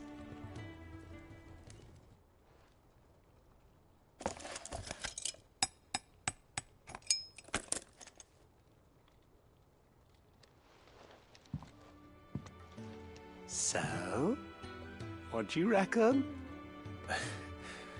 It's actually quite ingenious. Thank you, Owain. Shh, don't mention it. You earned it. And I wanted to get some practice in using that metal anyway. Reckon we'll have all kinds of uses for it around the hideaway. Can't think of any right now, but that's our job, innit? Dreaming up new ways to make life easier around here. Maybe even out there, too. One day, the whole world's gonna know about the inventions you've helped us put together. That bag of yours will be the first of many. You mark my words. They'll hardly believe their eyes, I'm sure.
How are you feeling, Joshua?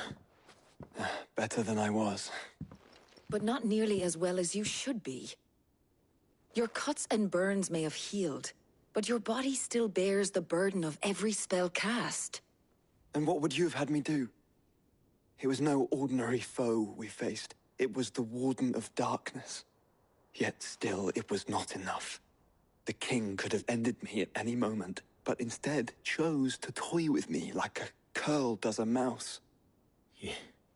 You underestimate yourself. Oh, it was crystal clear. Only one man established his dominance that day, and that man was Barnabas. I'm sorry, brother. That was ill-spoken. It's just, I have never felt so powerless. And when so many are looking to us for strength, perhaps the prince feels the same.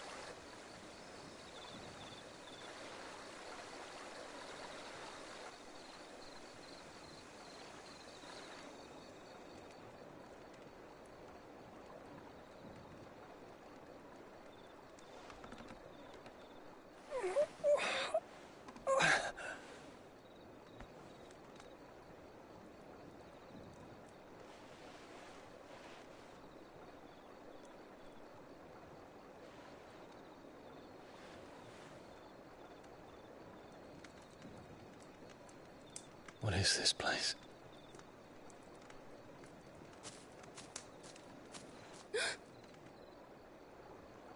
Don't move.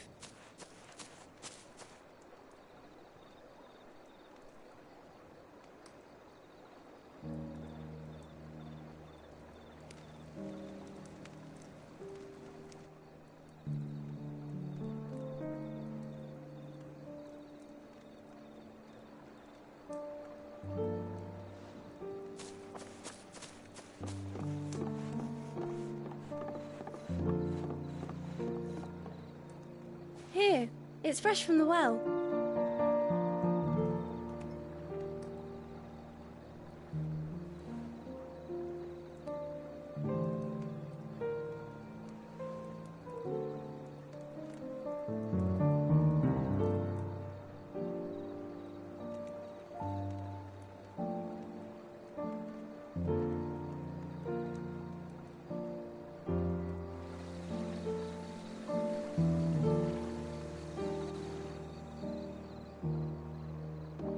Grandmother told me spirits sometimes get lost, and that the lanterns guide them to their proper place. I set one on the river for her when she passed away.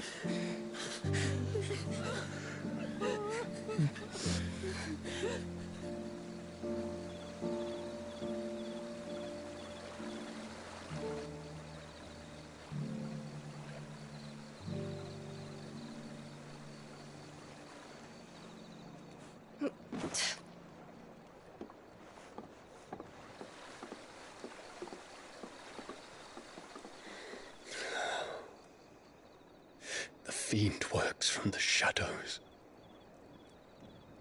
Was it you who guided my hand, then, Ultima? No, not you. This is my doing, my fault, my sin to bear. And for it, I must atone. Your hurts are healing nicely. It was my poultices that saw you well. You make them? And sell them, or try to. Earns me enough for bread, most days. Forgive me. I have nothing to... I know, but I couldn't just leave you lying there.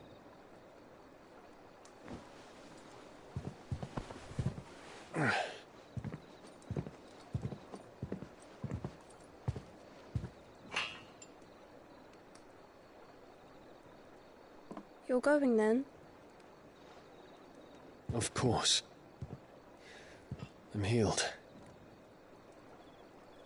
Thanks to you and your poultices. Will you promise to come back and visit?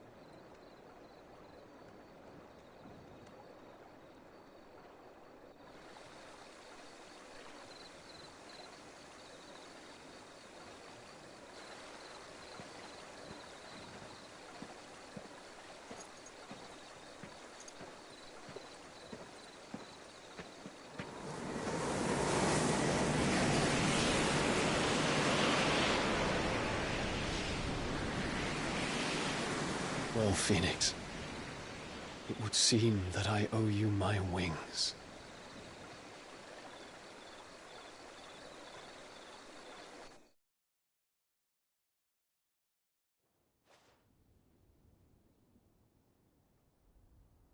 Perhaps he can find an answer. You will be returning to Waloed soon, I gather. I see no reason to wait. Then neither do I. I can think of a few, but I doubt they'll stop you. You will take your medicine. Of course, Lady Daya. Set on leaving already, are you? How long will it take us to get back to Ash? Dunno, about the same amount of time it took us to get here. Maybe less, if your uncle can find someone trustworthy to patch up the Enterprise. All depends on where we're putting into port, mind. Yes. It's not as if we can put ashore wherever we choose. We have to assume that the whole of Ash is hostile, and that we'll be attacked on sight. Then we must find a place they won't think to look. And I have an idea who might know of one. The Professor! I'll go and tell you come in. While you're plotting our course, I'll be in the shelves with your lawsmen, I wish to pick his brains about Ultima. Then I'll talk to Karen about supplies for the journey. They may not be easy to come by in Ash.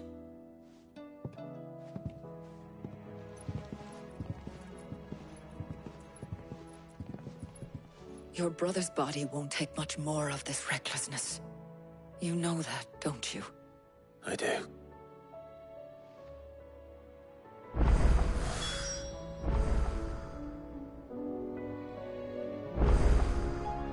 You've seen more of the world these past 5 years than most do in a lifetime.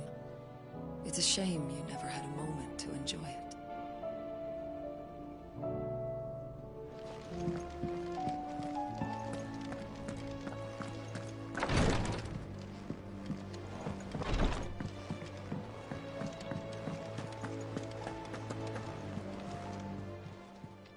Welcome to the Patron's Whisper.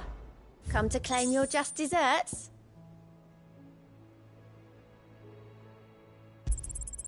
You earned this.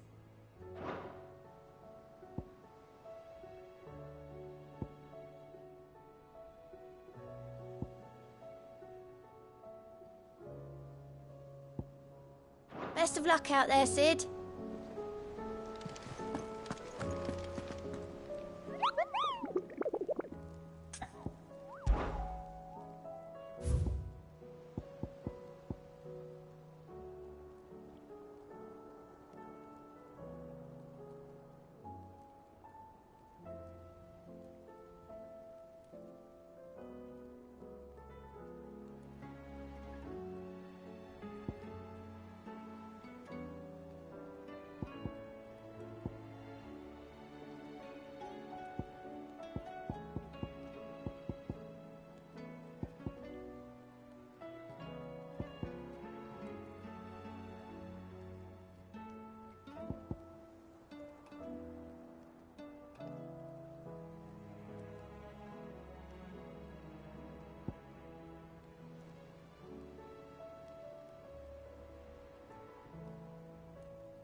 I'll still say it were a compliment.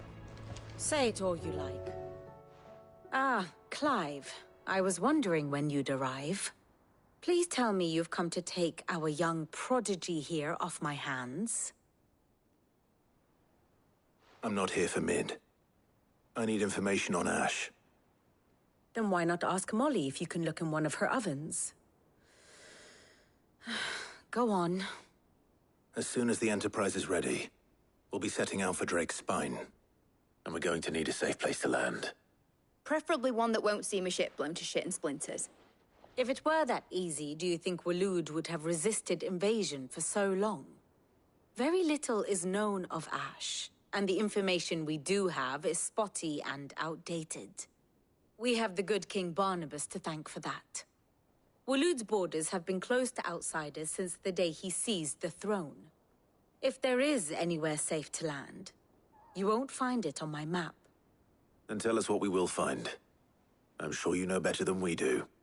But no splinters!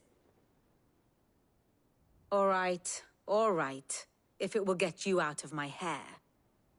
But interrupt me, and it's over. Understood?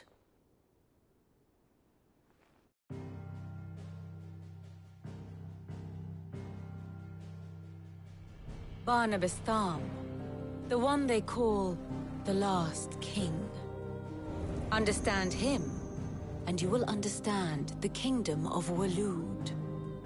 Barnabas was only a boy when he arrived from beyond the southern seas, and barely a man before he united the ragged tribes of Ash. and having unleashed them upon the formidable Veldemark, he set his throne upon the ancient kingdom's ruins. The victory sent shockwaves around Valisthea, tales of Odin's might spreading through every court, parlor, and drinking hole in the realm. Note that this was in the year 843, and that the king still sits upon his throne some 40 years later, quite untouched by time. Waloed's recent inaction left many wondering if Odin had lost his appetite for war. And yet here we are. The Einherjar was committed to the fray, a bold declaration of intent. Orcs swarm around Drakesfang, and throngs of Akashic haunt Canva's streets. Though how precisely the havoc they wreak serves Waloed remains unclear. Regardless, if the order to attack truly came from King Barnabas, then one thing is certain. Waloed has achieved the impossible, and made bedfellows of beastmen and the ether-addled alike. All of which is a roundabout way of saying that you will be in unknown territory when you set foot on Ash. Much of the continent has already been lost to the Blight, and what few ports remain will be fiercely guarded. And that is to say naught of its natural defenses.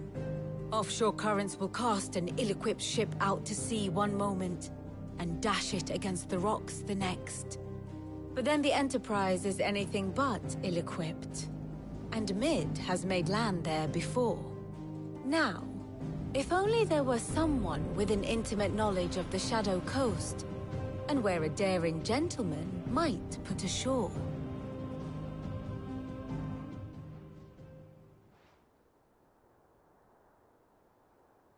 You see, Clive, you had the answer all along. Do you think you can get us back to that beach, Mid? Picked you up from it, didn't I? Not that it were easy. The currents were a right bastard. But then, if it wasn't hard, it wouldn't be worth doing, would it? Well said. Thank you, Lady Vivian. If a few morsels of common knowledge and a sprinkling of tavern talk are worthy of your thanks, I wonder what genuine intelligence might earn me. Probably more visits. Mid.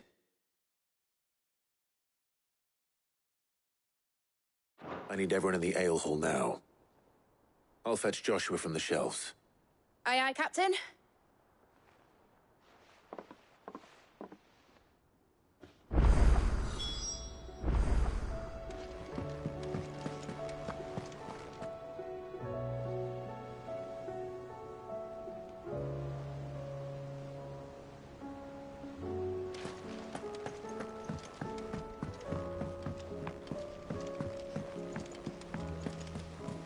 Covered in nicks and lumps, the lot of... Thank goodness Sid made it home safely. His brother didn't look all that well, though.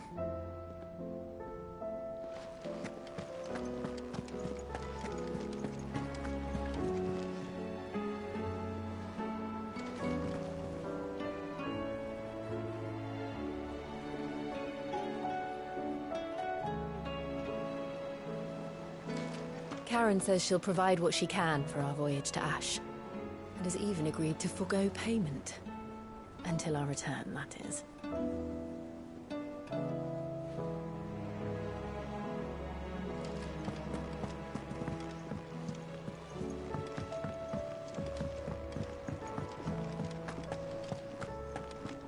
Oh, don't tell me we've run out of pep. Still alive, are you? Go on, then. It'd better all be here. You'll not find a better price than that. Is that all?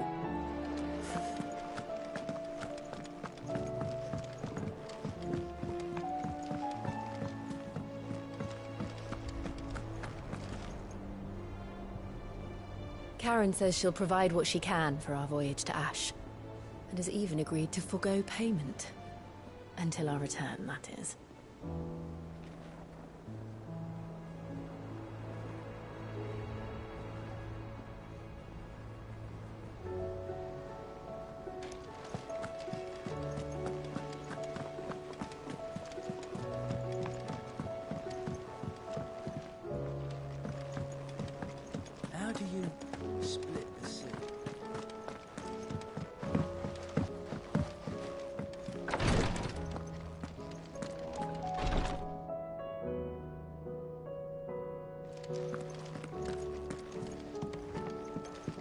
Please, Your Grace, stay strong.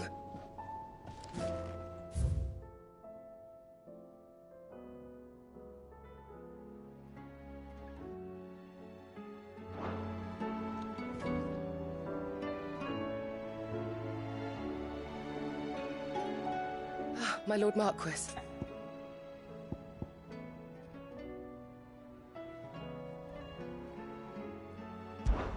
Your companions are kind indeed.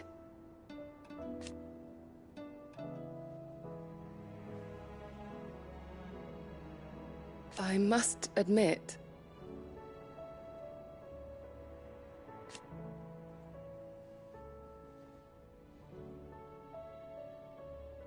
but I see now.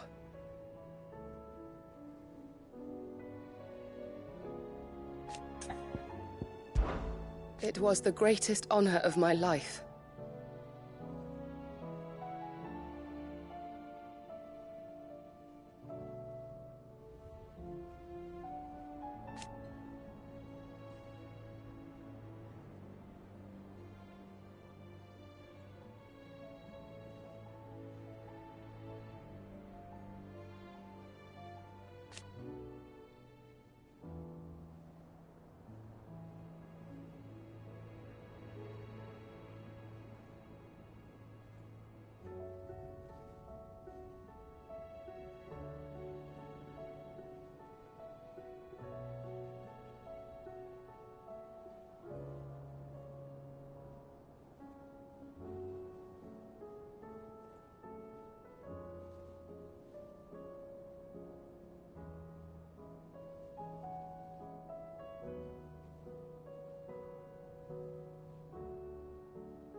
But now,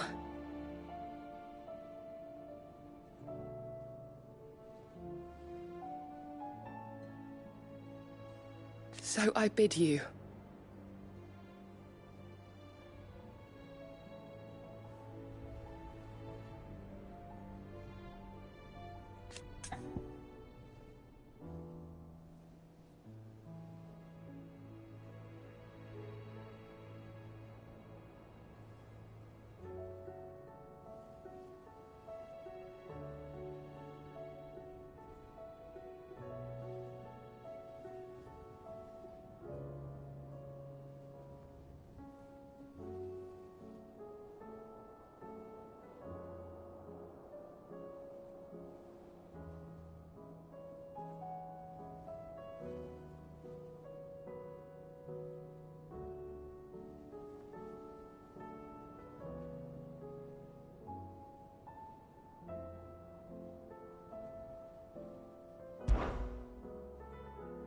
Yote, is anything the matter? You seem troubled. Perhaps I might be able to help. My lord. Yes. Perhaps you might. It's your brother. His condition continues to worsen, though he does his best to hide it. The lesion on his chest pains him more with each passing day. I had feared as much. There are certain elixirs which can ease the suffering of those afflicted by the curse, but... But His Grace's case is severe. The drafts I have been able to prepare for him thus far have ceased to have any real effect. So I consulted with Tarja and certain of my comrades among the Undying about the possibility of finding something stronger. And thankfully, a recipe was found. The only problem being that the critical ingredient is exceptionally hard to come by, and our supplies are almost exhausted. Unless we can secure more soon, your brother's anguish will likely become unbearable. My lord, I know that I have no right to make demands of you. But would you help? For Joshua's sake. For Joshua, anything. Thank you, my lord. So, what is this critical ingredient? A rare herb by the name of stonerwort. It grows only where the ether is densest.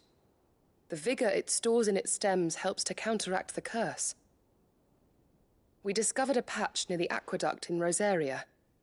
But alas, yet more ether has erupted from the earth there recently, leaving the whole area flooded. The search continues for a new source. One that we might reach without being turned. So it's only that you can't reach it. The stonerwort itself is unharmed by the flood. Well, yes, but... Then I shall go in your stead.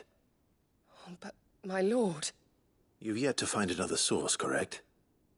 So for now, the aqueduct is our best hope. Besides, I'm a dominant. The ether can't hurt me. Well, if you're sure, my lord. Stonerwort is easily identified by its blood-red blooms. Search around the aqueduct, and you're sure to find some soon enough. I shall remain here and prepare the other ingredients.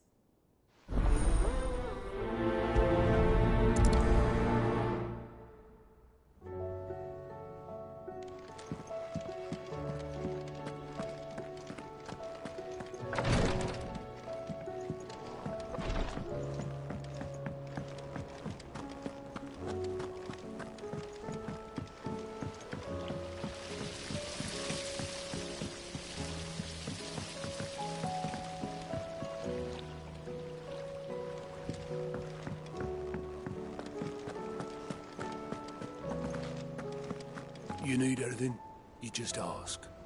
We might not have your uncle's resources, but resourcefulness, we've got in spades.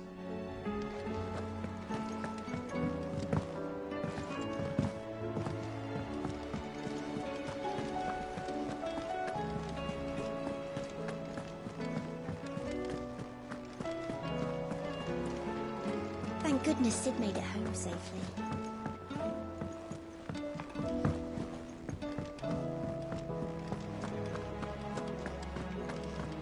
Don't tell me we've run out of Stew's awfully thin these days.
I have no reason to assume otherwise.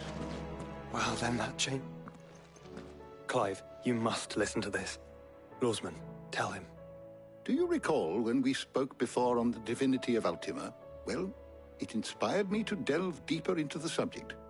And what I discovered appears to agree with the findings of His Grace. You will recall that my quest to uncover Ultima's origins began with the mural at Phoenix Gate. But while I've always known it to be important, its secrets have heretofore eluded me. Now, however, I believe I know where to find the more complete example, one that will reveal all we seek. Master Clive, have you ever in your travels chanced to hear of the Circle of Malleus? I would think not, few have.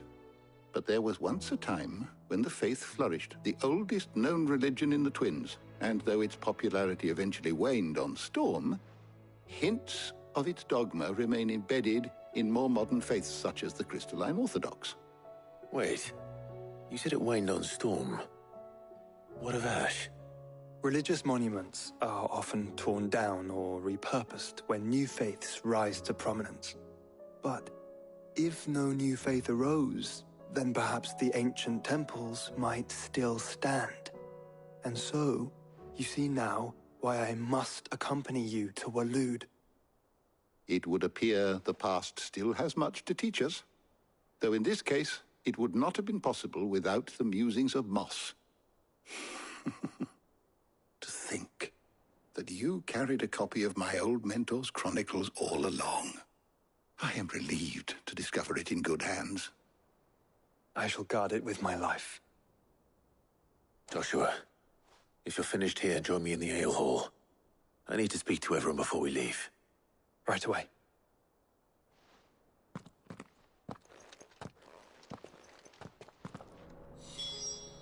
If it please your grace, might I one day borrow the chronicles? For a short while. Mid said I could ride the Enterprise, mate.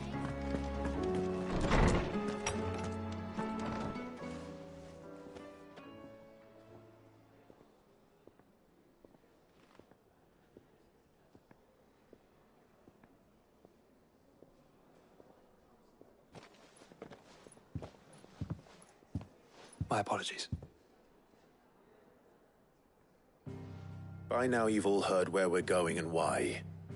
So I won't bother you with the boring details, only the important ones. If we attempt to approach Stone here by sea, there's a good chance we'll be sighted and fall prey to the capital's artillery.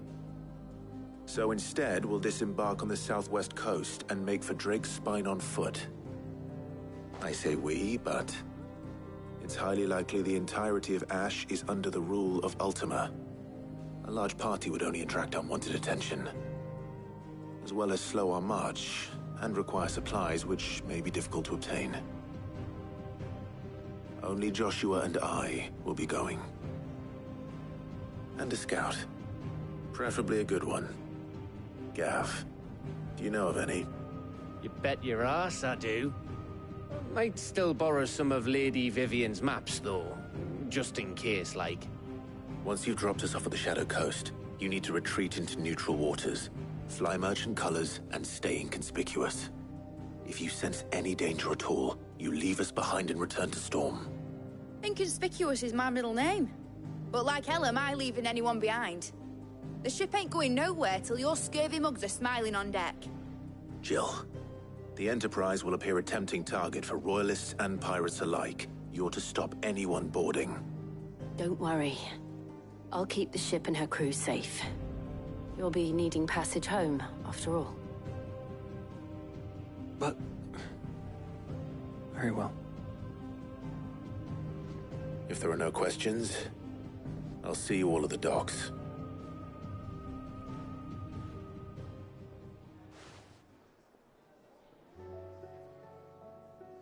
Let me know when you're leaving. I want a word before you go. Of course.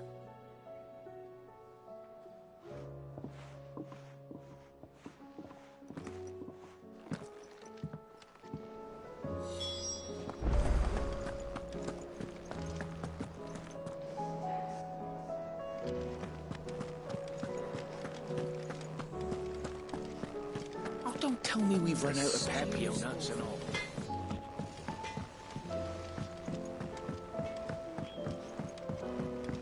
like Molly's lemon tarts?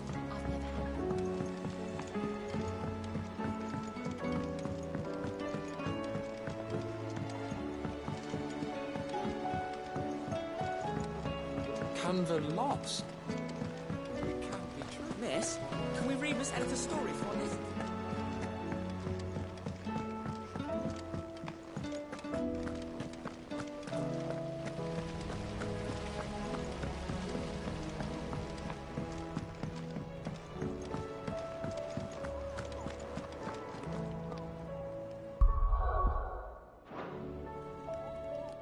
Is something wrong? Not at all. Honestly. Can't a man wish his friend farewell? Just wanted to let you know that I'll keep things in order while you're off saving the world. I'll hold you to that.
Reckon it'll be a long walk to the capital if we follow the cliffs.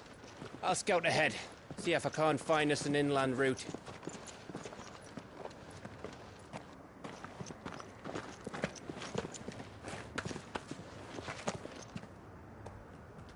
Clive.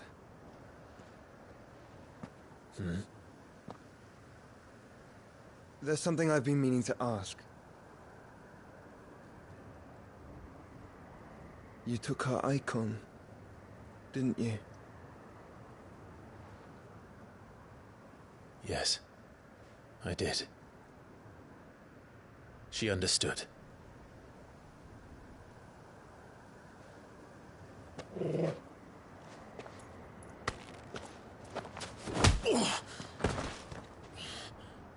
Oh, she understood.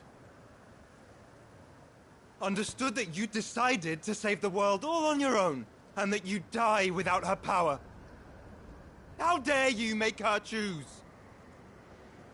You knew damn well she'd never refuse you. But I will.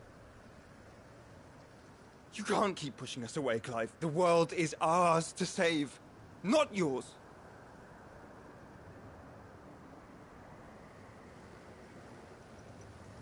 I used my gift because I thought it was the right thing to do.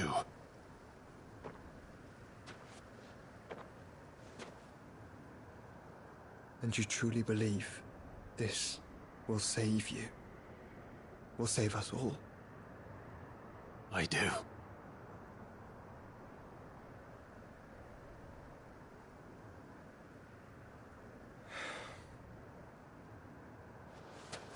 Then so be it.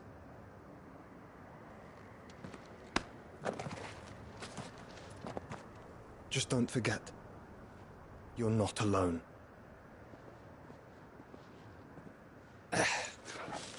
Think I found us a trail.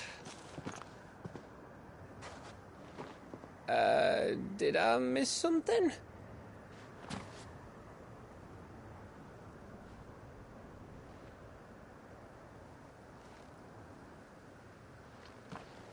Only that Joshua didn't.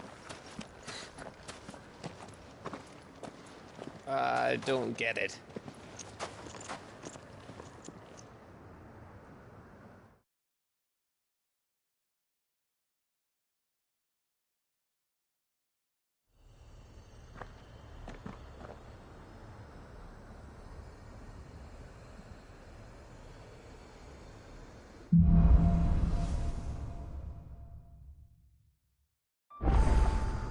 Always wanted to visit Ash.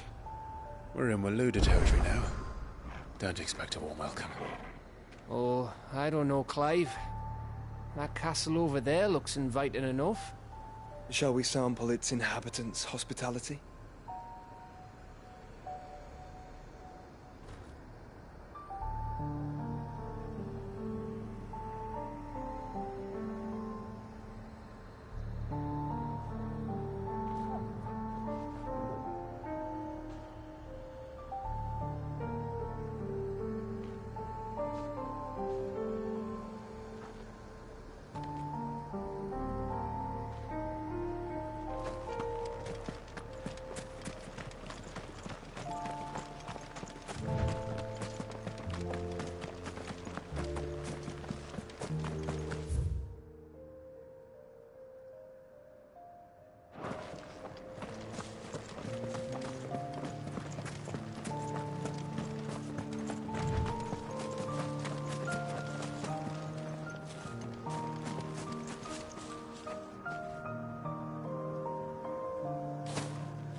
Remember what I said about warm welcomes, Gav?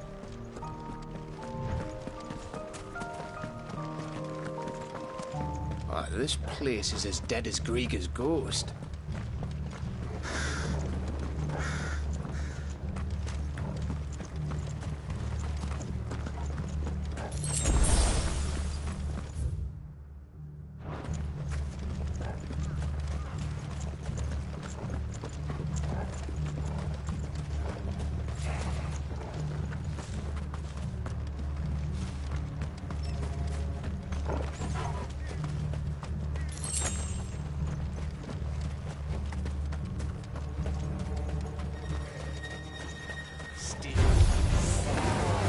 smelled something. I see only orcs and a Akashic here. Let's hope the villagers made it out in time.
I needed that.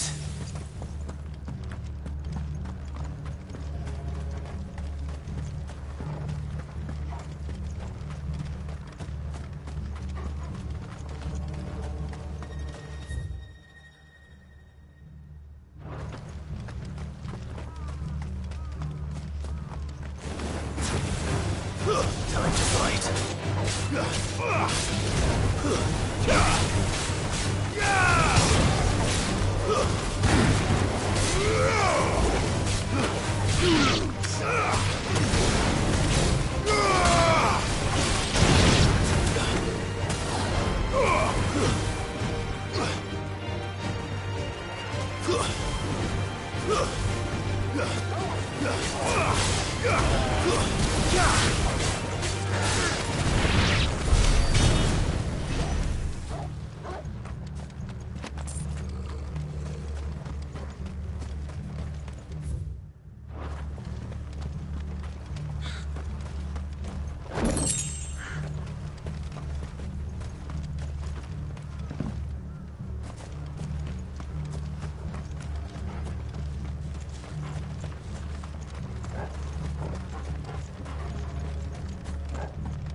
It's over!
It's Camber all over again. Where the hell are the Royalists? Seems you were right about that welcome after all, Clive.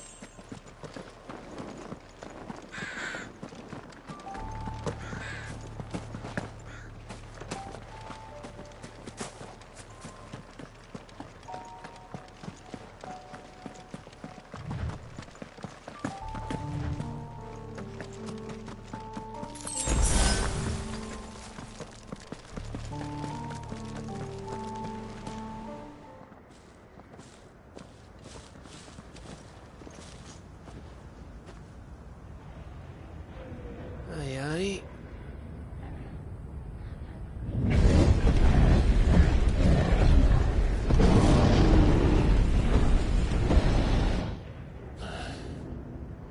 Is the whole of Ash fallen into Ultima's hands?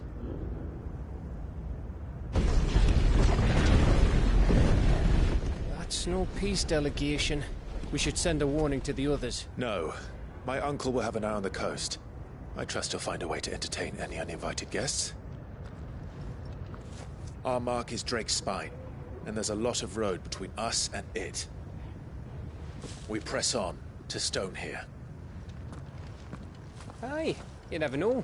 It might not be a nest of slabbering monsters.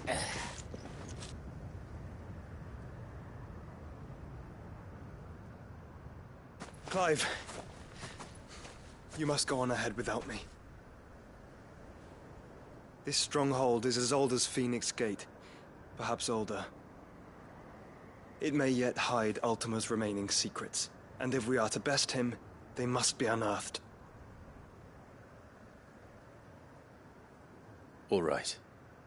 Stay out of trouble. I always do. Mostly.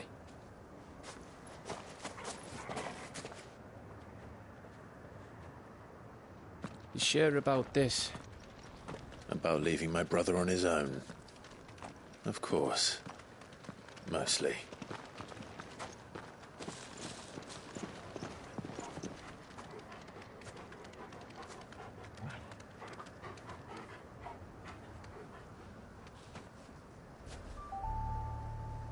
Lady Vivian's map is so old it's hard to tell which way is up. But if I'm right, we're not far from a village called Istla. Then we make our way there, resupply, and wait for Joshua.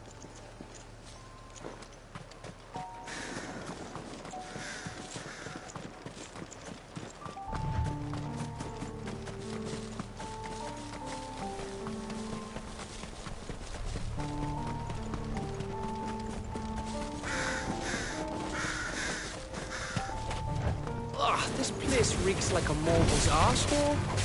Though I'm guessing it's not the smell that will kill us.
This one. Get him.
Mistakes.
And another!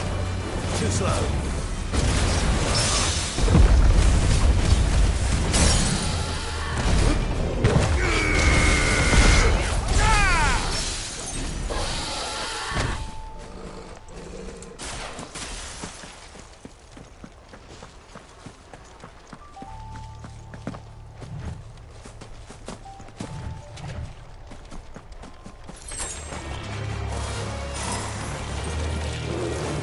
Nice try.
way!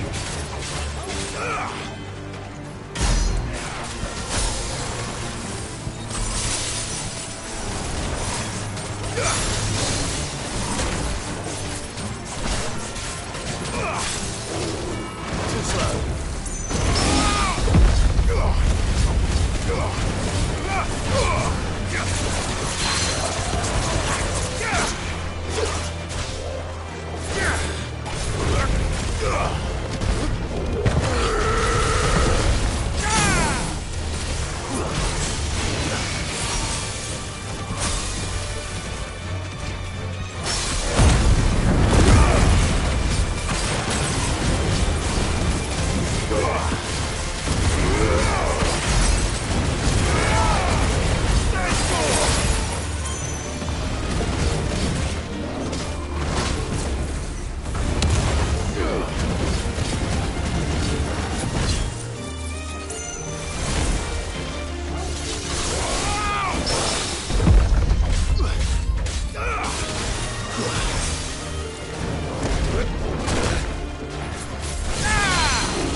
Oh, much breath.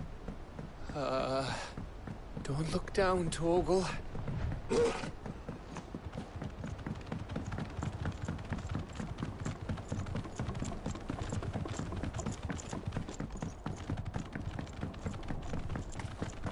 That must be Aistla.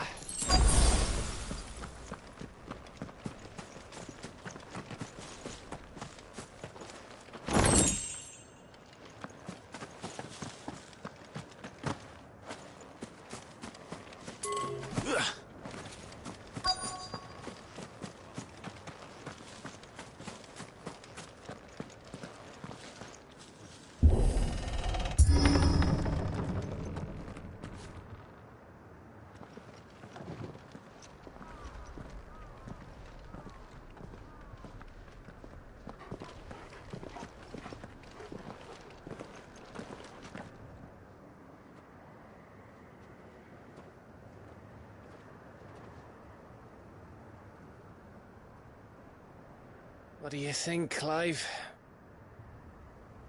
Then we're too late.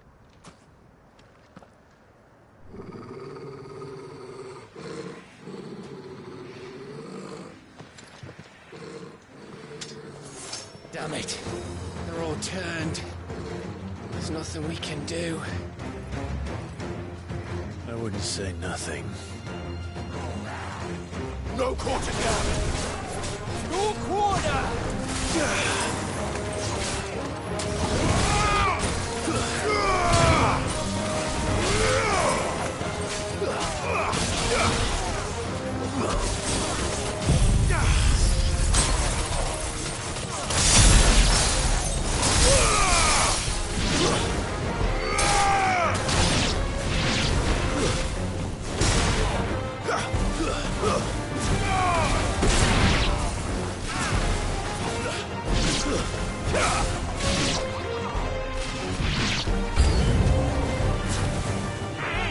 All the villages in Ash are like this?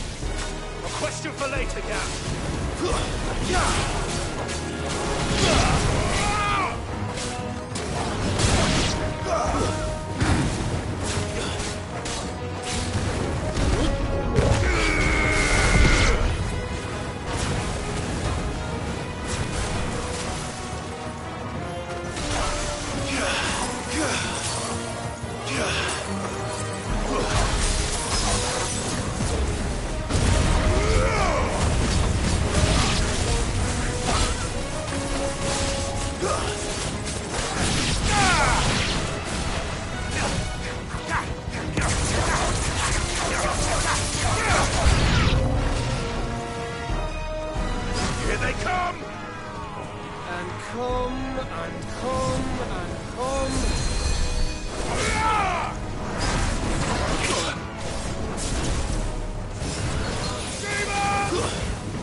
Gav.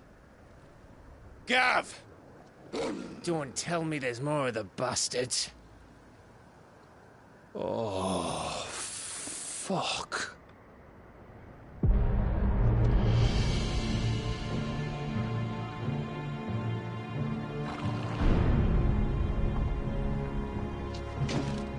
Have you come to watch, Odin?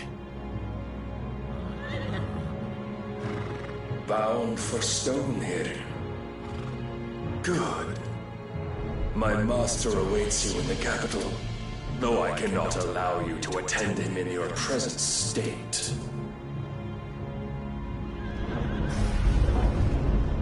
And how are you going to stop us? Why, with this!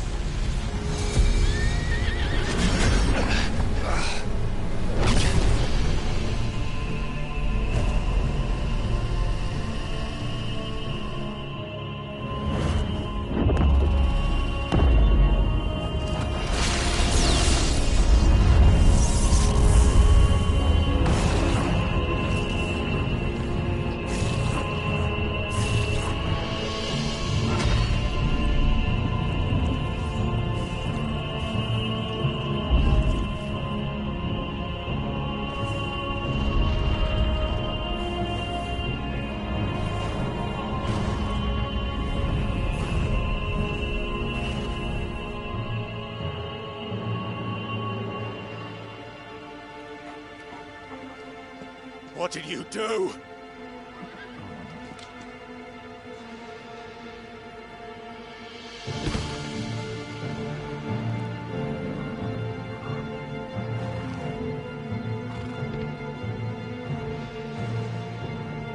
If the vessel would see the path opened, it has but to ask. I shall see that my master's prize is made presentable.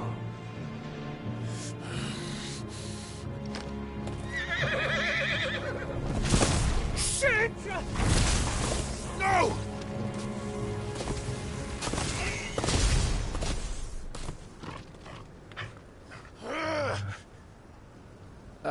Clive, would you mind telling me what the fuck just happened?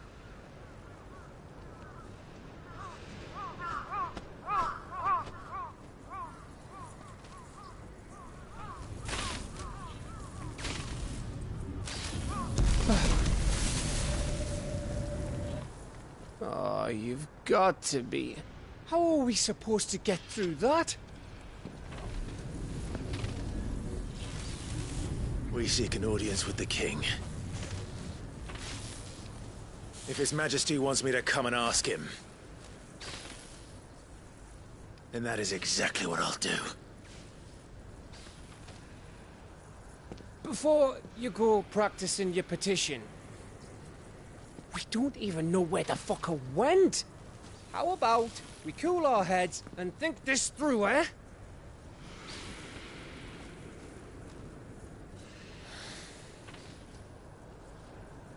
All right. Maybe there's something here we can use.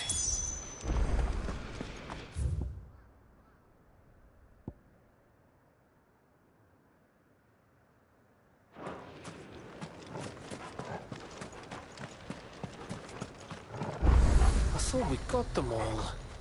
So did I.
Please, no. Miss. Whoa. Easy. Easy. We're not turned, all right?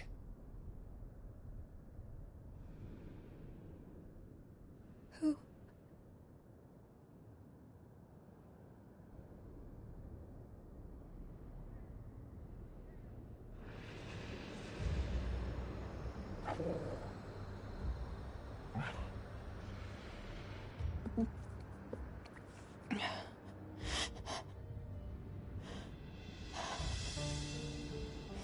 My thanks, kind travelers.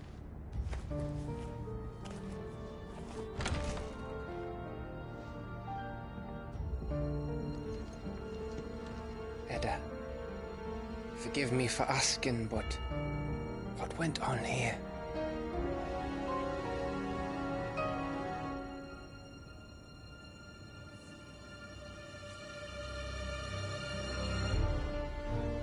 It all started when the skies changed. The elders said it was the Arcade. One by one, people went mad. Minds taken by the ether.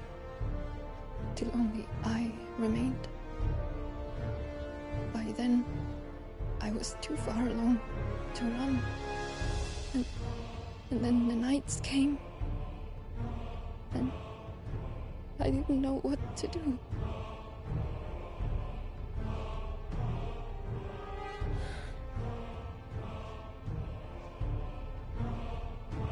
And this, Arcade is... Just a story. Something our grandparents told us when we misbehaved. About how the heavens would grow dark before the land took her last breath. The end of the world. You said the others went mad. But where did they go?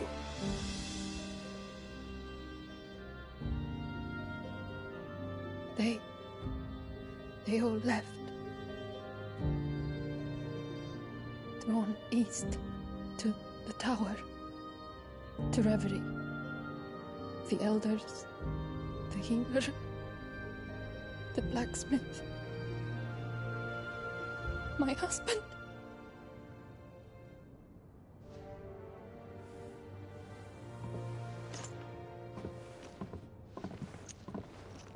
You thinking he did this? Of course. Who else could it be? You were in Canva. You saw what he did to the people. But then what about her? How come her nut hasn't cracked? The baby, perhaps? Could be protecting her from the ether. I can't think of any other explanation. You mean... it's a bearer? It won't matter what it is once Ultima's magic takes hold. Time's running out.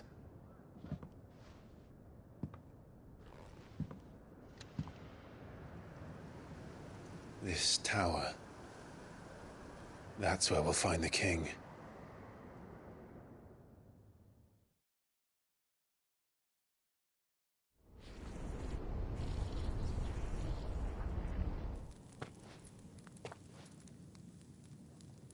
I knew it. It's the same as Phoenix Gate.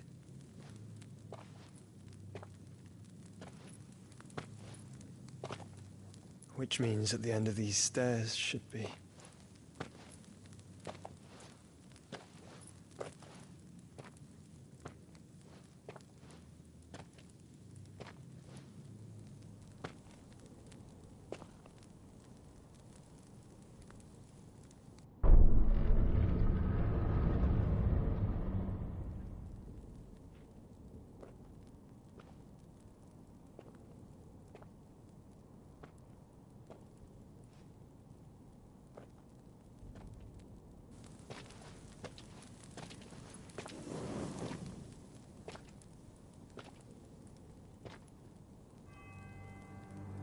The mural is complete.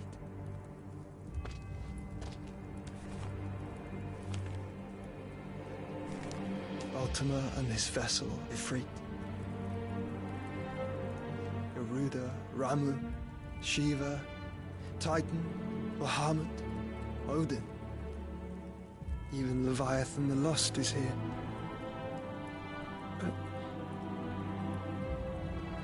where is the Phoenix?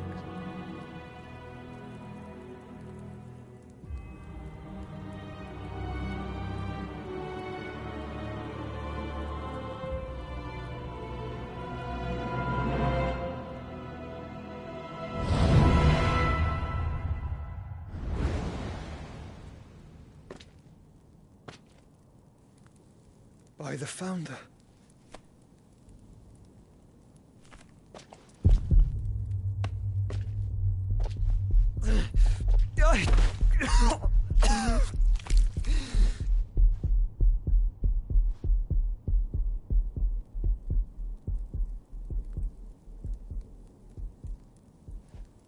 So that's what you want, isn't it, Ultima?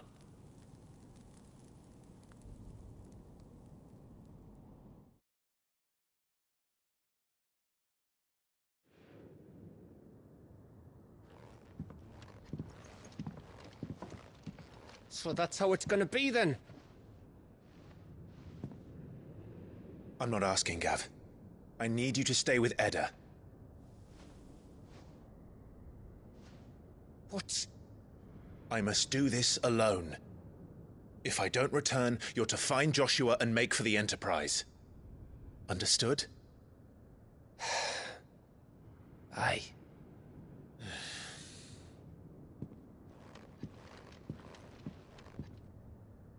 Just don't you go dying on me. Sid's name suits your miserable mug better than mine. Don't worry. I haven't finished with it yet.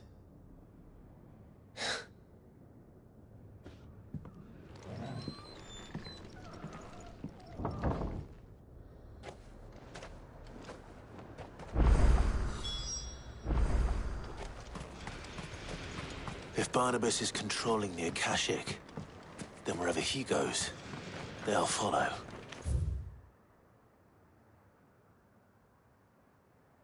And so will I.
There's something there. I can feel it. But now's not the time.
This is it, boy.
I've come for you, Barnabas.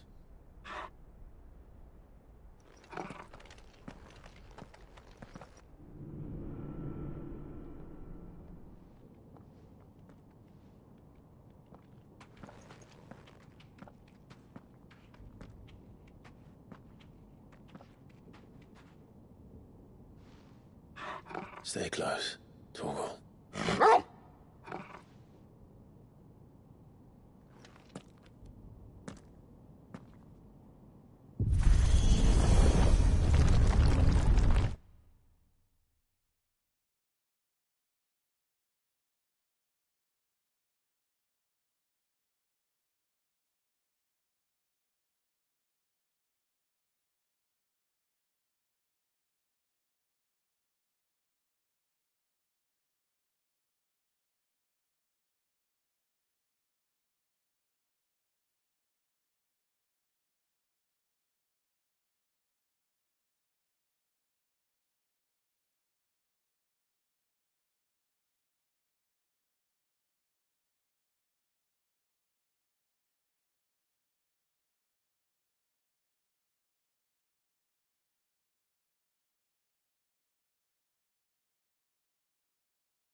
tower. It's alive.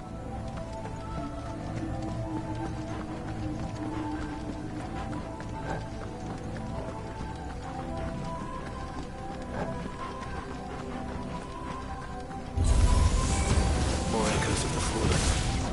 They seem to feed on ether. They shouldn't be out here.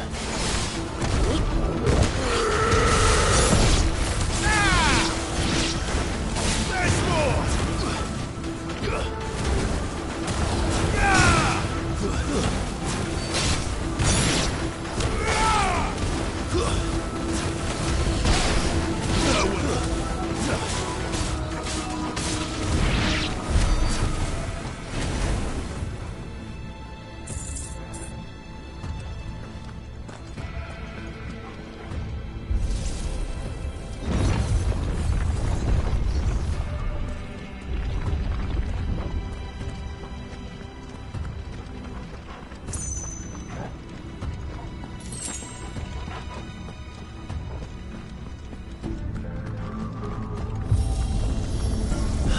Bloody fallen. Why do all their flaws seem to have a mind of their own?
If I were Barnabas, where would I be?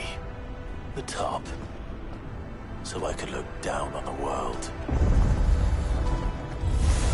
All right.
That's new.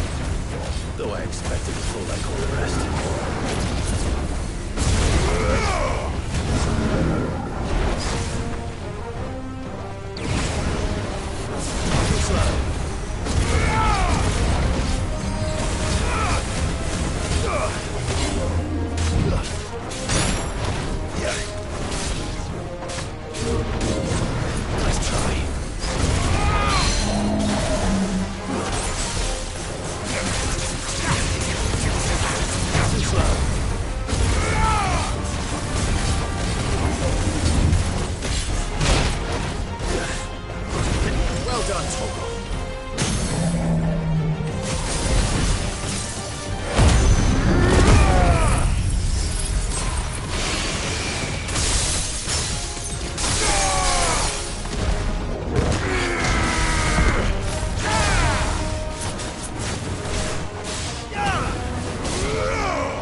is that thing? Hopefully there aren't any more.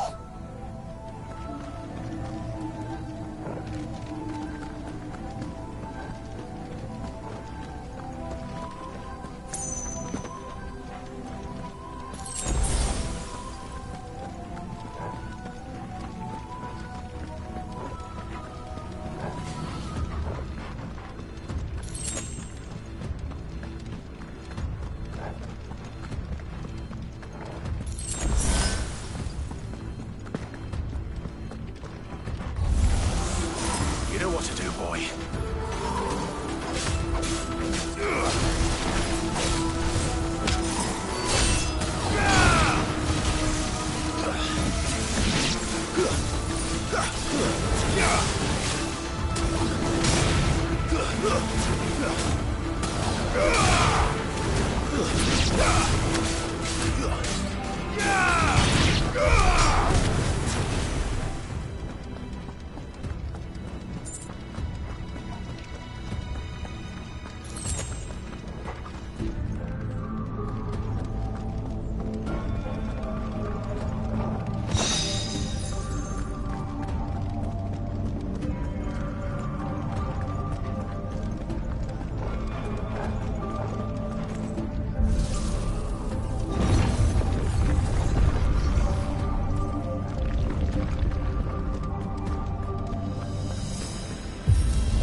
almost there.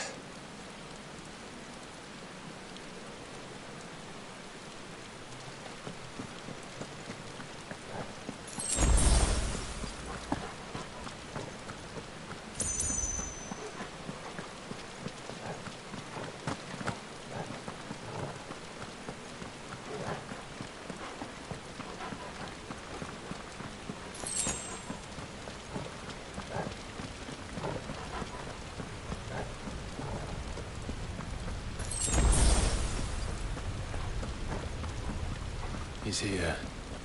I can feel him.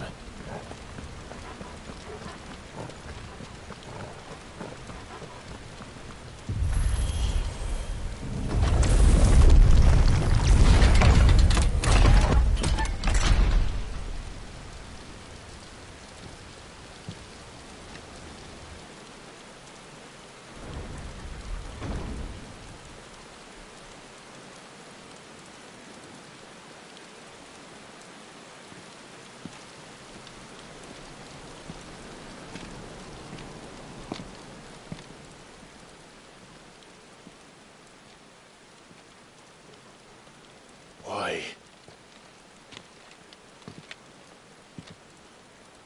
The blade must ever feed if her edge is to remain keen. Butcher.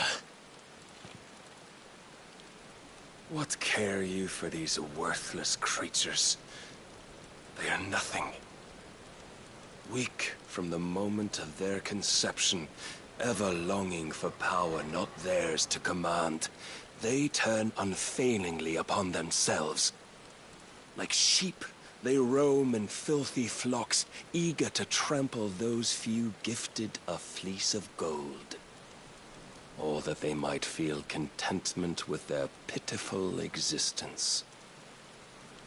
Prejudice and persecution, severance and strife, every earthly wrong springs from the malice in men's hearts. Malice born of the pain and suffering that is free will. Its corruption is gnawed at your being from the very moment of your birth. You're wrong. It is no corruption. It is who I am. Every choice I make, right or wrong, gives me reason to carry on. And carry on I shall. Not as a puppet, but as a man. Which are you? There was a time I too thought those the only choices. What? Long ago, God granted man the gift of magic. And with that gift did he build great civilizations.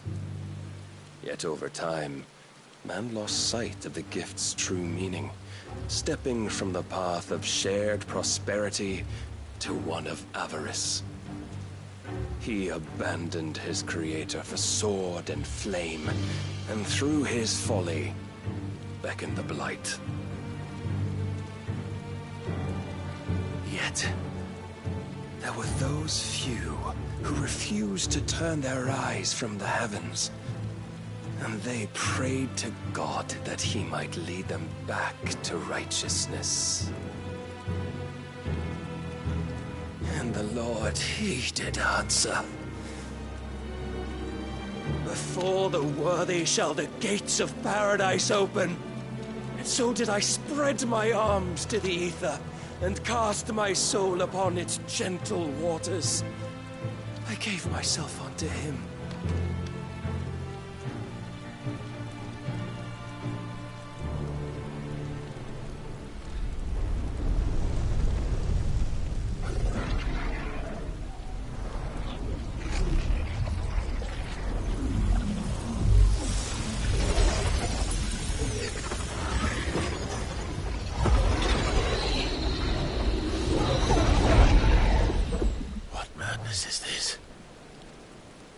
My worth proven, the Lord charged me thus. If your kind are to find salvation, they must be made to serve. You see, paradise lies but a single step away. Could we only take it? Could we only leave our transgressions behind? For none save the pure of heart and mind may set foot in the new world. I will save us. But it all begins and ends with you. You are the key, Mythos. And with this humble offering, shall I prove my faith once more. So you forsook your kingdom. You forsook yourself to serve. Tell me, how is that living?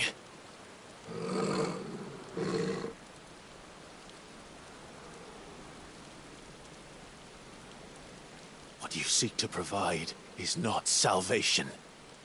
It's anything but. Life is about always having a choice. Take that away, and we might as well be dead.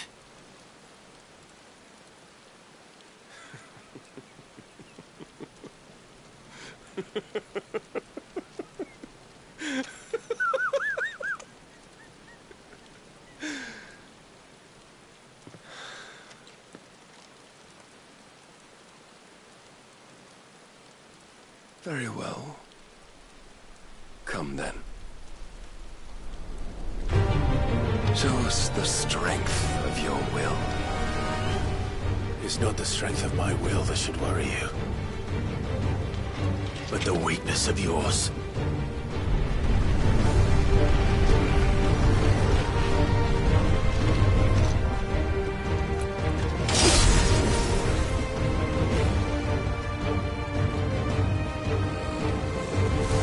If you think your will the stronger, prove it. By this day's end, you shall know the truth.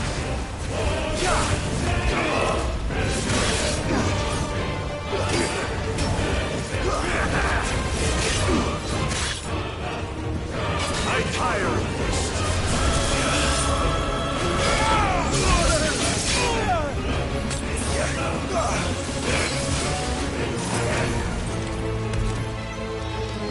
Blessed with the might of a god, yet still you fight like a man.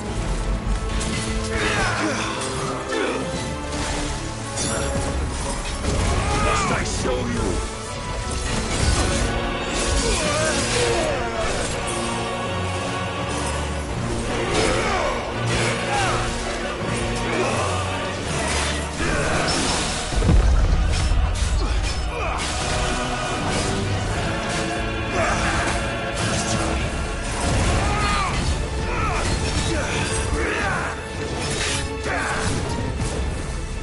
When will you see?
serve as his vessel, and you cling to this foolish notion of hope when there is none.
defeated.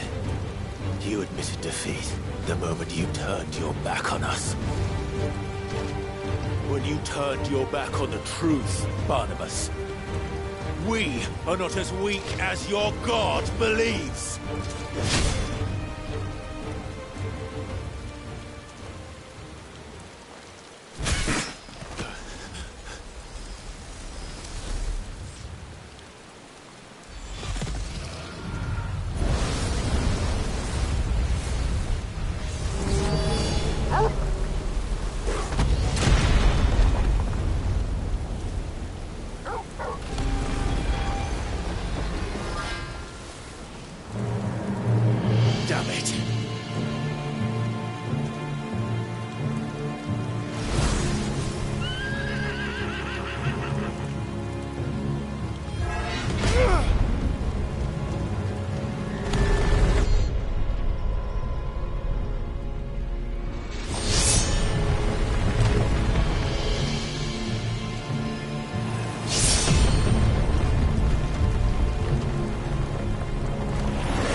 What are you waiting for?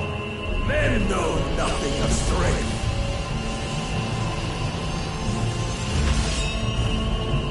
But you will.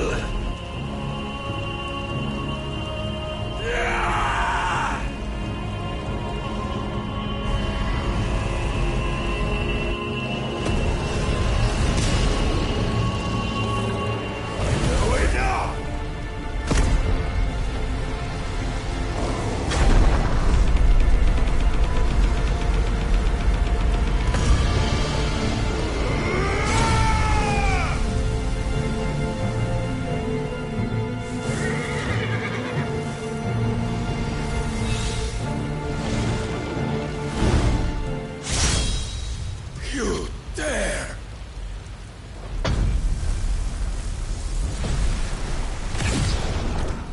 Could it be you have made a weapon of your weakness? My apologies.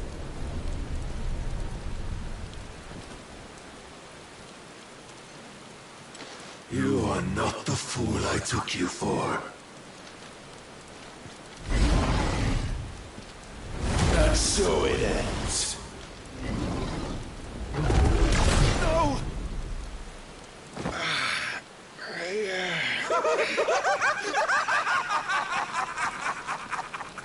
Don't tell me you are tired, Mythos! Your stubborn defiance has stirred my long-becalmed heart, filling it with a joy that I have not known for generations! I had thought the tantalizing kiss of self-indulgence a dream forever out of reach. And now that its sweet ruin courses through my veins, I shall not be quick to relinquish it. Show me your work, Mythos, that I might revel in it!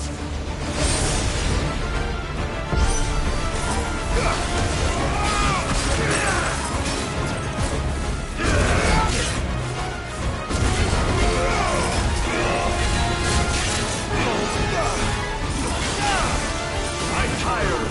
Stand still!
pit of lesser rivals. No more.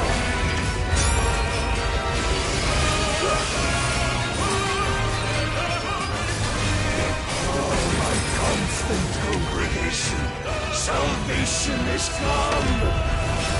Rejoice as our souls are granted peace unending. How do you know this day will come? What proof have you? Why, you with us. Your mere existence is proof of the Lord's grand design.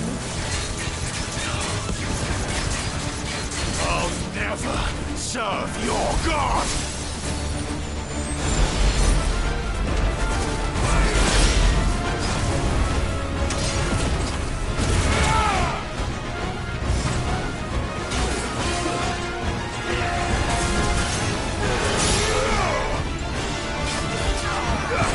Too slow.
did the day I won Ash.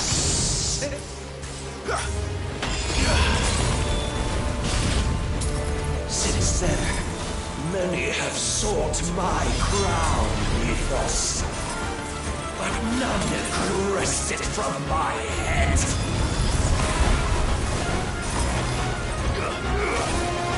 Come! Have you the strength? Have you the will?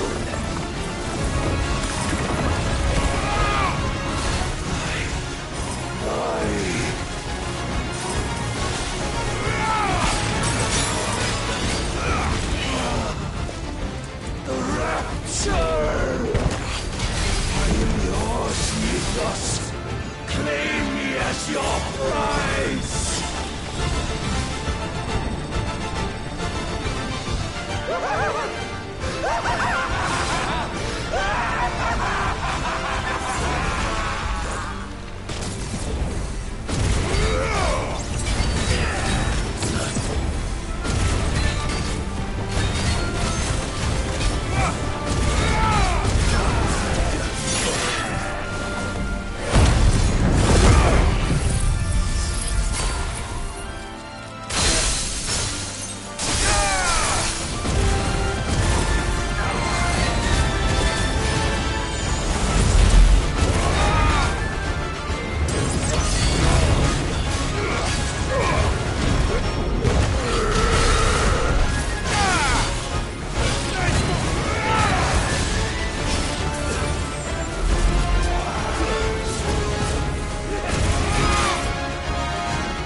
day is at an end. And we both know the truth. It is I who stand victorious. My will that prevailed. Your will? No. It was his. Clive Rossfield.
Perhaps there is strength in will.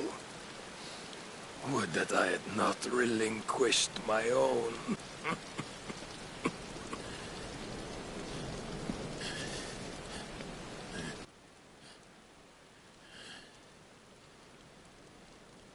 You relinquished nothing. What was it, if not will, that made you strive for a new world? Strive to win your master's approval?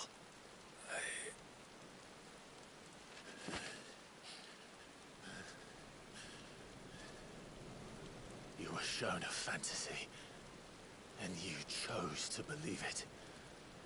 But you were wrong. There is no world but the one we live in. And that world is worth saving.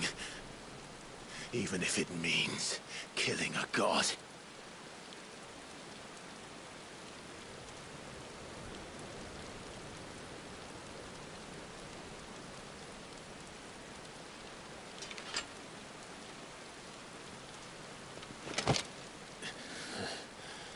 Bold words. From one who has served the Lord so well. This is pointless.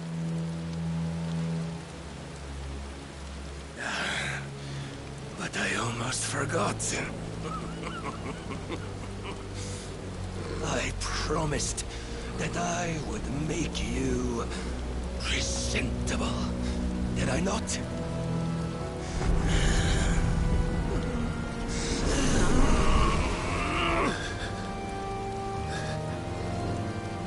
We shall fulfill our destinies, just as the Lord's Mother Crystals have fulfilled theirs. Come, Clive Rossfield. Take what is rightfully yours. Become one with God. No.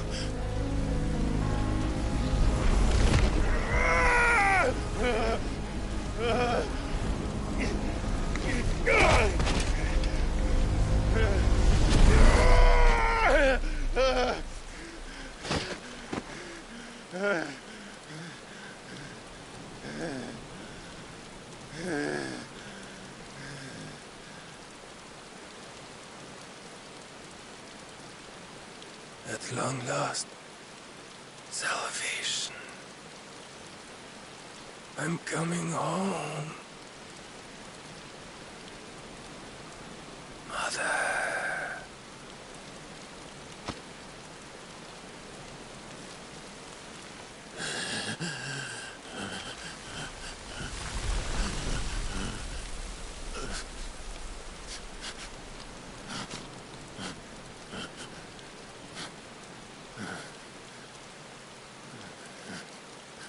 Tell me, how does it feel? Show yourself! Face me! How does it feel to consume your rival's strength? To gorge yourself on their beam? To edge step by trembling step ever closer to the divine? With or without a will, you are still but a vessel, our vessel. Behold, how your body shudders in anticipation of its fate.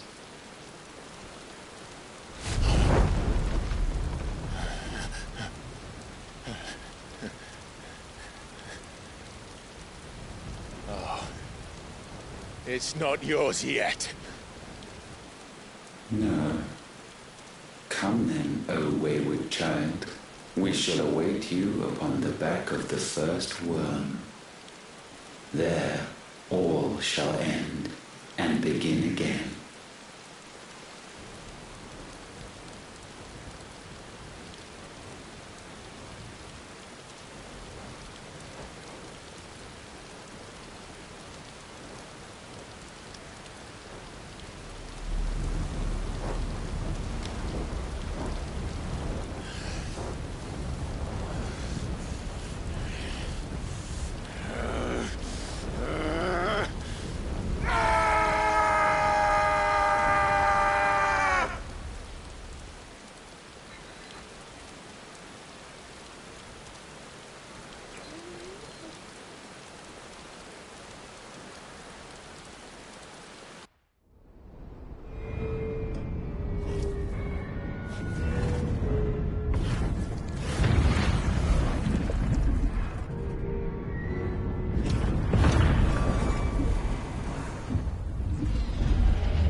Anything, my lord! Quickly!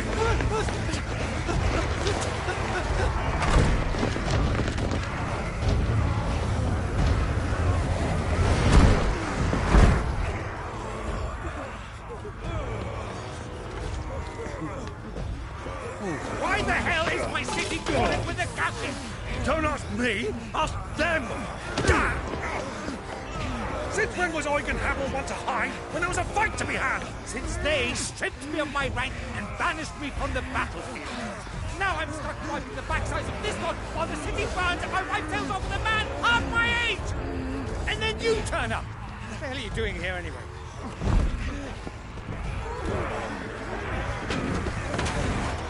What indeed? The enemy numbers 200,000 or more, counting yours. There are simply not enough soldiers garrisoned in the capital to repel an army of that size. Then what of the central keep? Held by a contingent of soldiers and bearers from the surrounding boroughs. They are the sole reason it still stands. And all it took was an army on their doorstep to bring them together.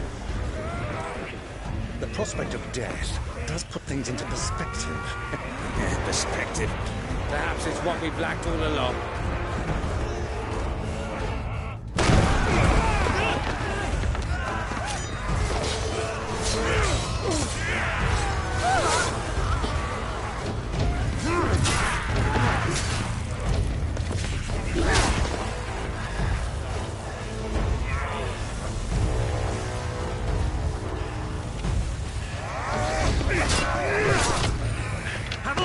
I need you to lend me some of your best men, preferably all of them.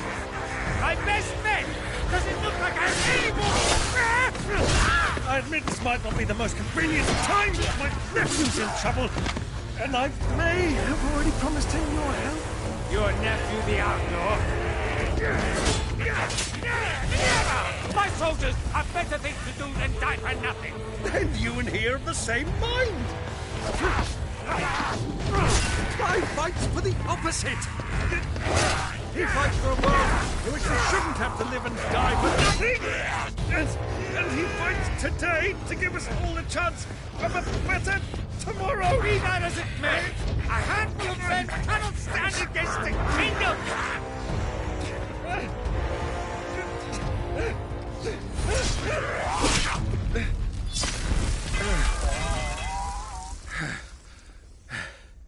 Then mayhap they are the wrong men. Well, I'll be damned. Our numbers are few, but I shall rally as many of my dragoons as I'm able. You, apprise the Lord Strategist of the state of the city's defenses. Yes, Your Radiance. And you would fight alongside us? I owe the Phoenix a debt.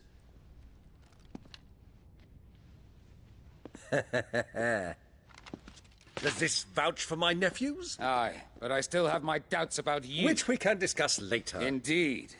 You said you had men garrisoned in the keep. Captain, do you know how many yet remain? Allow me to confirm. Commander? Whatever their number, Randalar will be needing Gather the them bodies all. and build a pyre in the courtyard.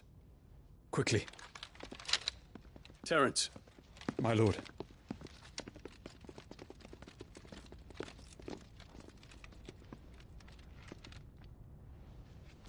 You will find a girl there. A girl? We are in the middle of a war. I owe her my life, and I always pay my debts. You are to see that she is provided for. Dion, I cannot leave. But you shall. If I'm ever to be worthy of the forgiveness of our people, then I must earn it. And I must earn it by my hand, and my hand alone. Know that I do not ask this lightly. And know that I will do it.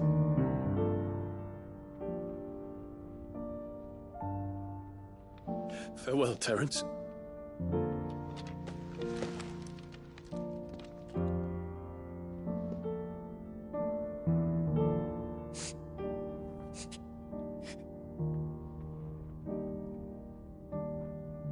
Farewell, my prince.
Clive. Thank fuck.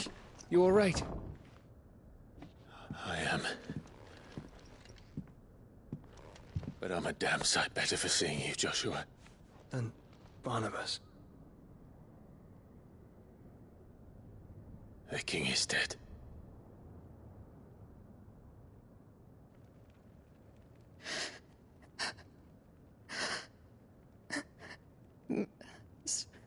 So they're all...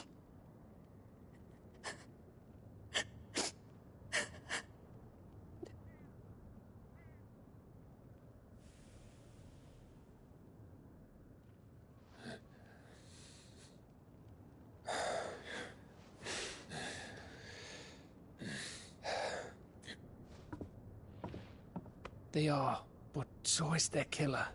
He can't hurt anyone anymore. You're safe.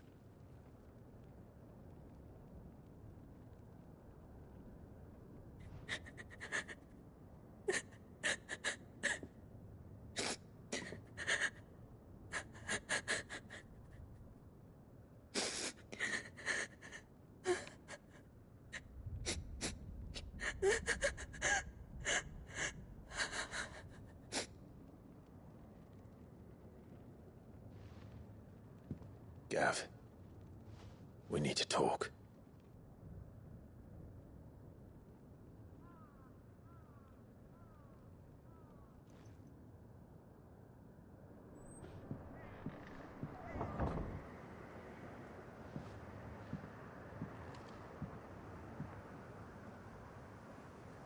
I'm sorry, Clive. You know I want nothing more than to go with you. I do. But I'm glad you're heading back to the Enterprise nonetheless. And not just for Edda's sake. Our people need to know what happened here. You can count on me. As can she, I hope. Thank you, me lords.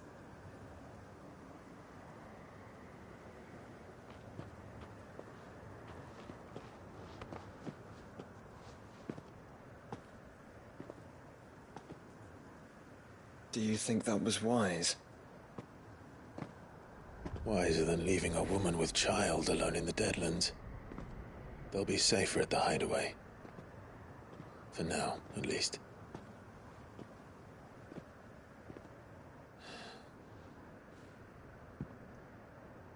This land is overrun with Akashic. The king himself was long turned, albeit by choice. All to serve Ultima, in his damnable quest to forge the perfect vessel. The chaos Barnabas wreaked upon nation after nation. How many were killed for this? He didn't consider it killing. Or a mercy of sorts. A way to end their suffering. He truly wanted to save mankind, and ultimately use that. As he uses us. But why us? What are we? What are we? We are dominance. That is our fate. But that doesn't mean we have to accept it, which is why we fight. For the right to deny it. Is that not so? It is. For our sins.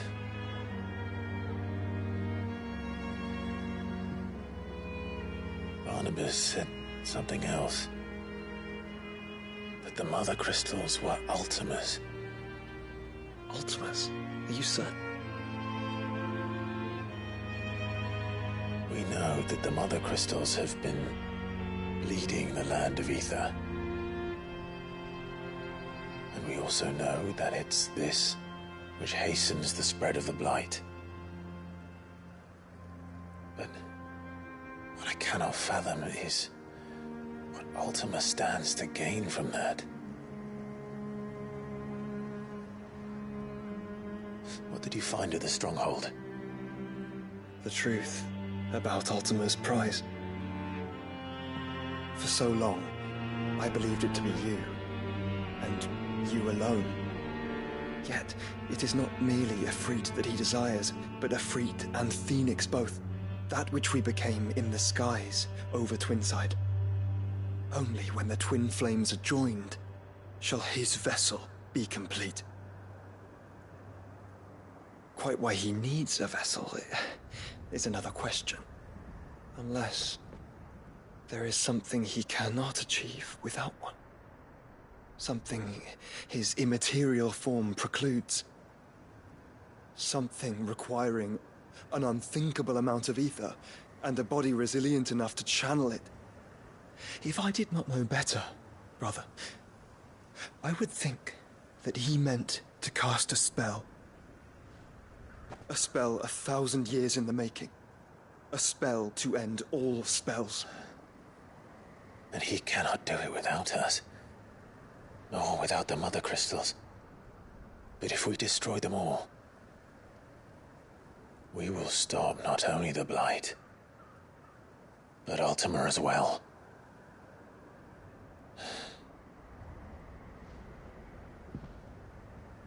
We stick to the plan then. Only this time, we face him together. Well, It's a long walk to Stone here. Let's not keep Ultima waiting.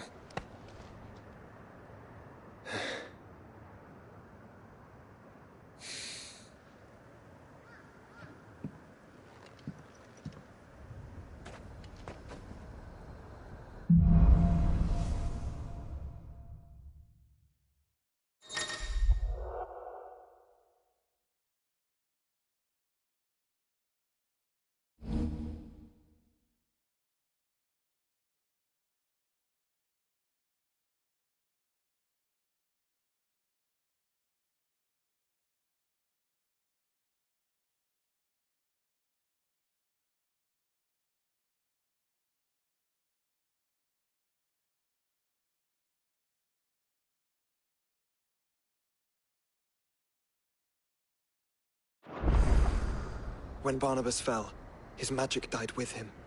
The road to Stone here is barred to us no longer.